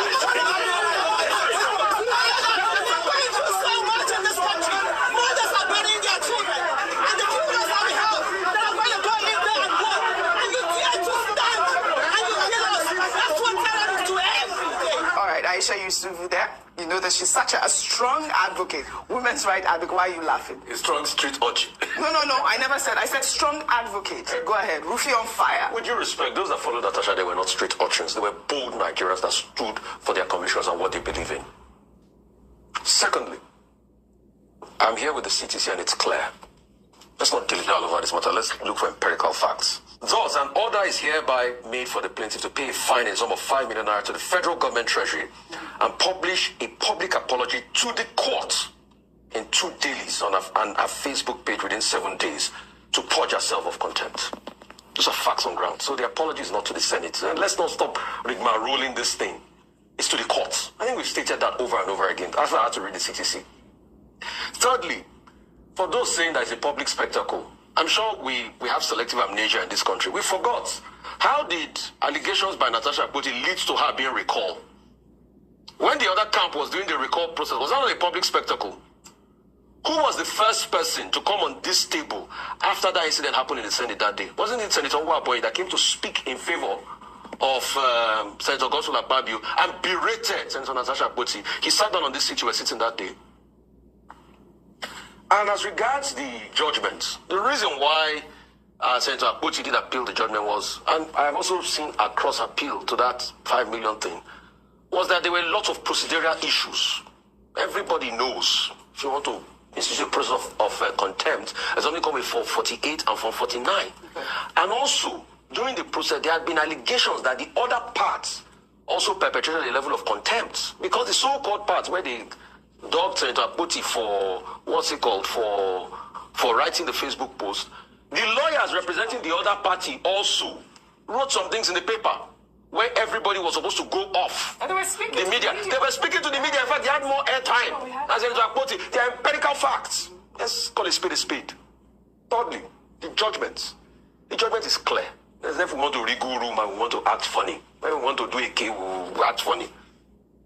The judgment, the same judgment that stated, let's read it together, please. I have the CTC here. I like to talk to facts. The same judgment that stated this, that to suspend a member of a period of 6 months to a suspension of 180 days and the same number of days, and the member is expected to sit in the House representing the people, that I find excessive and overreaching, noting that it will prevent a member from complying with Section 63. And she further said, I am of the opinion that the Senate has the power to review the provisions of the Senate rules and even amend them, act both for being excessive and overreaching. So the facts are clear. All right. So I think based on this, she went there to assert herself. Is it the last day? Was it the last day of yeah, because they are going on recess soon, right, and she will still come back. Right. The question we should ask ourselves is, see, the formative matter has never been discussed because all the panel that were set up for them to really even discuss the allegation. That's the sexual harassment allegation, yeah. All those panels were sidestepped one way or the other. Right. The question is, see, I will be the first urging to berate Senator Akpoti and abuse her if she doesn't have facts on the sexual, allegations. Okay. You get. But the truth is, let's stick to fact. Is it because of the allegation she made that a push for a recall was made? Mm-hmm. Documents were doctored for the recall that we saw? All sorts of blackmail had gone on? And we're talking about public spectacle here? This is it. Okay, Who asked for a public spectacle in the first place? Wow. A whole serving of political tension right there. You had Senator Natasha standing her grounds, and you had Aisha Yusufu right there with her. But the real intellectual fireworks for me happened back in the studio between Dr. Abati and Rufai Oseni. Let's break down their takes. First, let's look at Dr. Abati's argument. He came from a very institutional and procedural standpoint.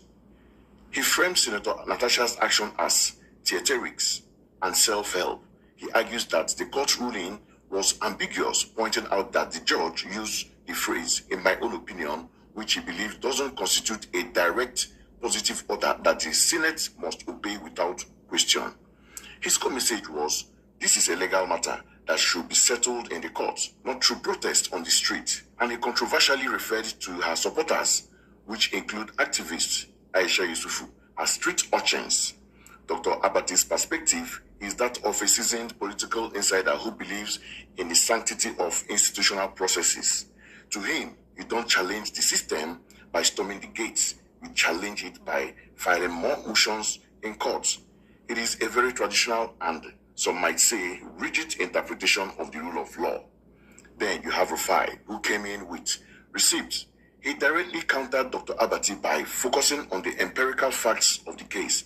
He pointed out that the same people accusing Natasha of contempt were the ones who had defied court orders themselves and used the media extensively when it suited them. He debunked the idea that Natasha's supporters were street urchins, calling them bold Nigerians exercising their rights. Most importantly, Rufai reads from the certified true copy of the judgment, clarifying that the order for an apology was directed to the court for a contempt, not to the Senate. He highlighted the procedural flaws in her suspension and the political witch hunt that led to it. Rufai's argument is grounded in the reality of Nigerian politics. Power isn't just about what the law says, it's about who has the might to enforce their will, and the only counter to that is often public pressure. Okay, so you've heard them. Now here's my own take. This whole situation is a classic clash between process and power. Dr. Abati is right about one thing. In an ideal democracy, the courtroom is where these issues are finalized. But we have to be honest and ask ourselves, is that the reality in Nigeria? The Senate leadership, by blocking the gate, demonstrated that they believe their power supersedes a court ruling. This wasn't a legal action. It was a raw political message. They were saying, your court papers mean nothing here at our gates. This is where Rufai's point about public spectacle comes in. Was Senator Natasha's move theatrics? Absolutely, but it was strategic theatrics. She knew she would be blocked. Showing up with cameras and supporters wasn't just to make noise. It was to force the Senate to show its hand publicly. She turned their defiance of the court into a PRO nightmare for them. When you are fighting a political battle against an institution that ignores the rule of law, the court of public opinion becomes the most powerful weapon. She played her card brilliantly. And let's address the street urchin's comment. That was frankly a very dismissive and elitist thing to say. When people in power protest, it is called exercising their right. When ordinary citizens do it, they are called urchins. We saw Aisha Yusufu there, a globally recognized activist. These are citizens who are tired of institutions acting like they are above the law. Democracy is not a spectator sport. It requires citizens to show up and demand accountability exactly like they did. Ultimately, this isn't just about Senator Natasha. This is a troubling symptom of a larger disease in our democracy. The erosion of the separation of power. When one arm of government, the legislature, can openly and brazenly defy a clear ruling from another, the judiciary, then the rule of law is in serious trouble. Locking those gates wasn't just about keeping one senator out. It was about locking out judicial authority and by extension, locking out accountability to the Nigerian people. So that's the gist from my own end. It's a messy, complicated, and deeply important issue. But I want to know what you think. Was this a case of a politician looking for drama, as Dr. Abati suggests, or was it a brave stand against institutional arrogance, as Rufai argues? Who do you agree with? Drop your thoughts in the comments. I read every single one. And if you enjoyed this breakdown, don't forget to hit that like button, share this video, and please subscribe to Uba's Trending Gist so you don't miss our next deep dive. This is Uba signing out. See you in the next one.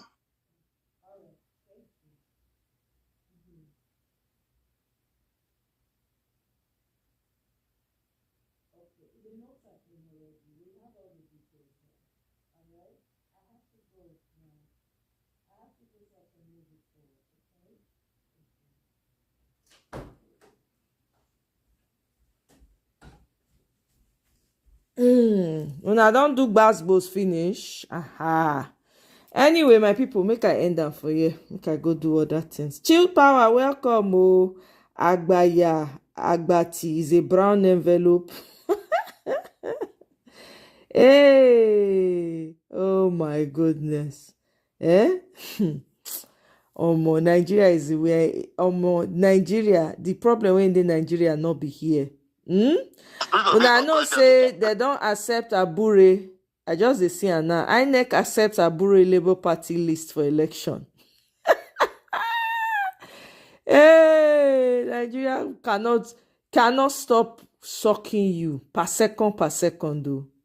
No break, like per second. Now Nigeria take dey shock you. I'm telling you. Na. They say INEC don't accept, but they don't accept them before now because they want to cause confusion. Okay, it's part of their confusion that they want to cause.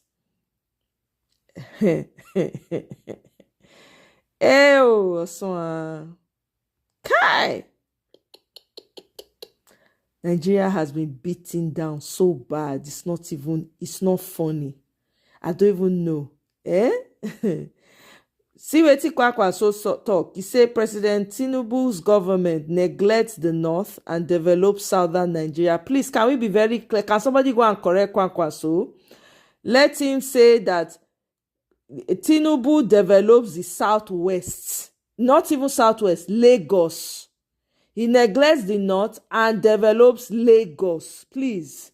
I don't have development in my state. So, Kwakwaso, I don't know that you don't ever visit south so that you will know the difference. That is not the case. All right?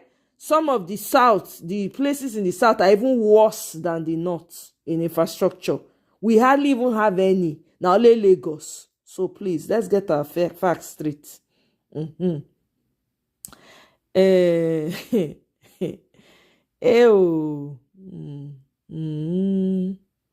They drag a Proco doctor like I better pass my neighbor generator because they ask her to come explain GMO. Hey, a Proco doctor, they explain, no evidence. They see the drag her, by the way. Hey. Oh, my goodness. Ha. Danger looms for Nigeria's democratic future as APC, now 2 members short of 2/3 majority in the Senate. Parallel facts. Let's see what they had to say. I'm just trying to cover some of the news coming in right now because I don't know if I'm able to come back later. The ruling progressive is now just 2 members short of securing 2/3 majority in the Senate following the defection of 4 senators from PDP on Wednesday. Based on the Nigerian constitutions and rules of National Assembly, the development means that if the APC secures 2/3 majority in the Senate, any bill or request presented to the Red Chamber is likely to pass with or without support from the opposition. Political analysts warn that such dominance possesses a serious threat to Nigeria's fledgling democracy and could signal a dangerous slide toward totalitarianism. The 4 senators, 2 each from Akwa Ibom and Osun states, formally announced their defection during plenary. They're Senator Samson Ekong, Akwa Ibom South, Anie Kambasi, Akwa Ibom North East, Francis Fadahunsi, Osun East, and Olubiyi Fadeyi, Osun Central. Their defection letters were read on the floor by Senator Akpabio. Long, I no go bother. Mona go read them for parallel news.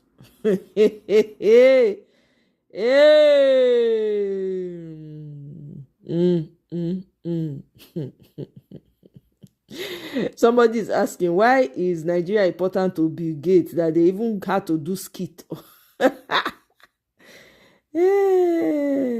Bola Tinubu cannot do anything about the lands I'm reallocating. No judge in Nigeria can convict me in this 2025. I made him president. Una don hear Wike? Wike they pump in chest. He say na him make Tinubu president. All right? Mona sit una ass down.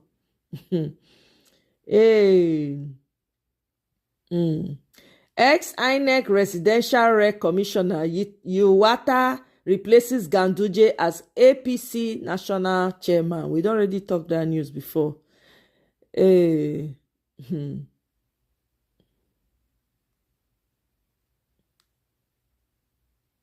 Okonga don't pass. I don't know say Okonga don't pass. Oh, Mona no vex. Okonga na my childhood WrestleMania hero. Rest in peace, Hawk.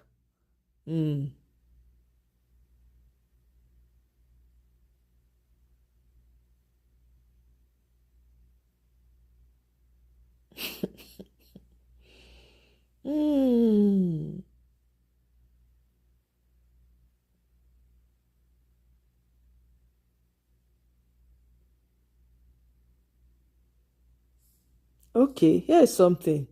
Since the coalition talks, the Obedience have simply told the coalition why Peter Obi should lead the candidate. Then a pay-as-you-tweet program was unleashed. We began to see the proliferation of attacks from the Hallelujah camps against PO instead of them to sell their candidate. Henceforth, just type as you tweet. Just type pay as you tweet under their messians. Oh my goodness. Then meanwhile, Lagos PDR still on the bigotry. Say no to the bill that says that you can become an indigene by just staying 10 years in another man's land. We know who that shade is for, don't we? Anyway, guys, let me end it here. Nigeria matter. I'm telling you, cheap power, you dey ask who know Abure. We don't know her before. We don't know the man. Oh, the man just come, just start to dey constitute nuisance. Hey, they don't want to obey. Yeah, see, you said so. INEC is playing T-Pace game. Biko, who knew Abure? Yep. So INEC not send judiciary, House of Assembly not send judiciary. Why we can't get judiciary? Bam. INEC can't read the court ruling. If not for PO, Labour will not be here. Bam. Kwakwaso don't they smoke the wrong dried. Kwakwaso is playing northern sentiments as always. But don't trust it, but he's playing with T-Pain in the dark. Kwakwaso is dancing around reality. They're playing bang bang bang bang golo. They will buy 2 others to reach the majority threshold. I bet make them get all them. We don't care. Then T-Pain will get third term. Nigerian reporters, they talk about 2/3 majority as if the on your mandate we shall stand was a protest as opposition. Wike is grabbing land in Abuja and sharing it with family members. He said na him put T-Pain for there. So wait till now get to talk. PO is the biggest threat to all of these people. Keep that in mind. The coalition is fighting him. LP is fighting him. APC is fighting him. Everybody is fighting him. So hey, now who the fear pass? Now be PO. Meanwhile, now be the one when gentle pass. Not being be the Agbero. On that note, my people, let's keep it real. Let's stay focused. Let's not be moved. Let people continue to talk about their coalition while we continue to shine the torchlight on the heels of this government. With all of us together, we go definitely get our country back. On that note, you guys have a wonderful day, and I'll see you on my next one. Bye.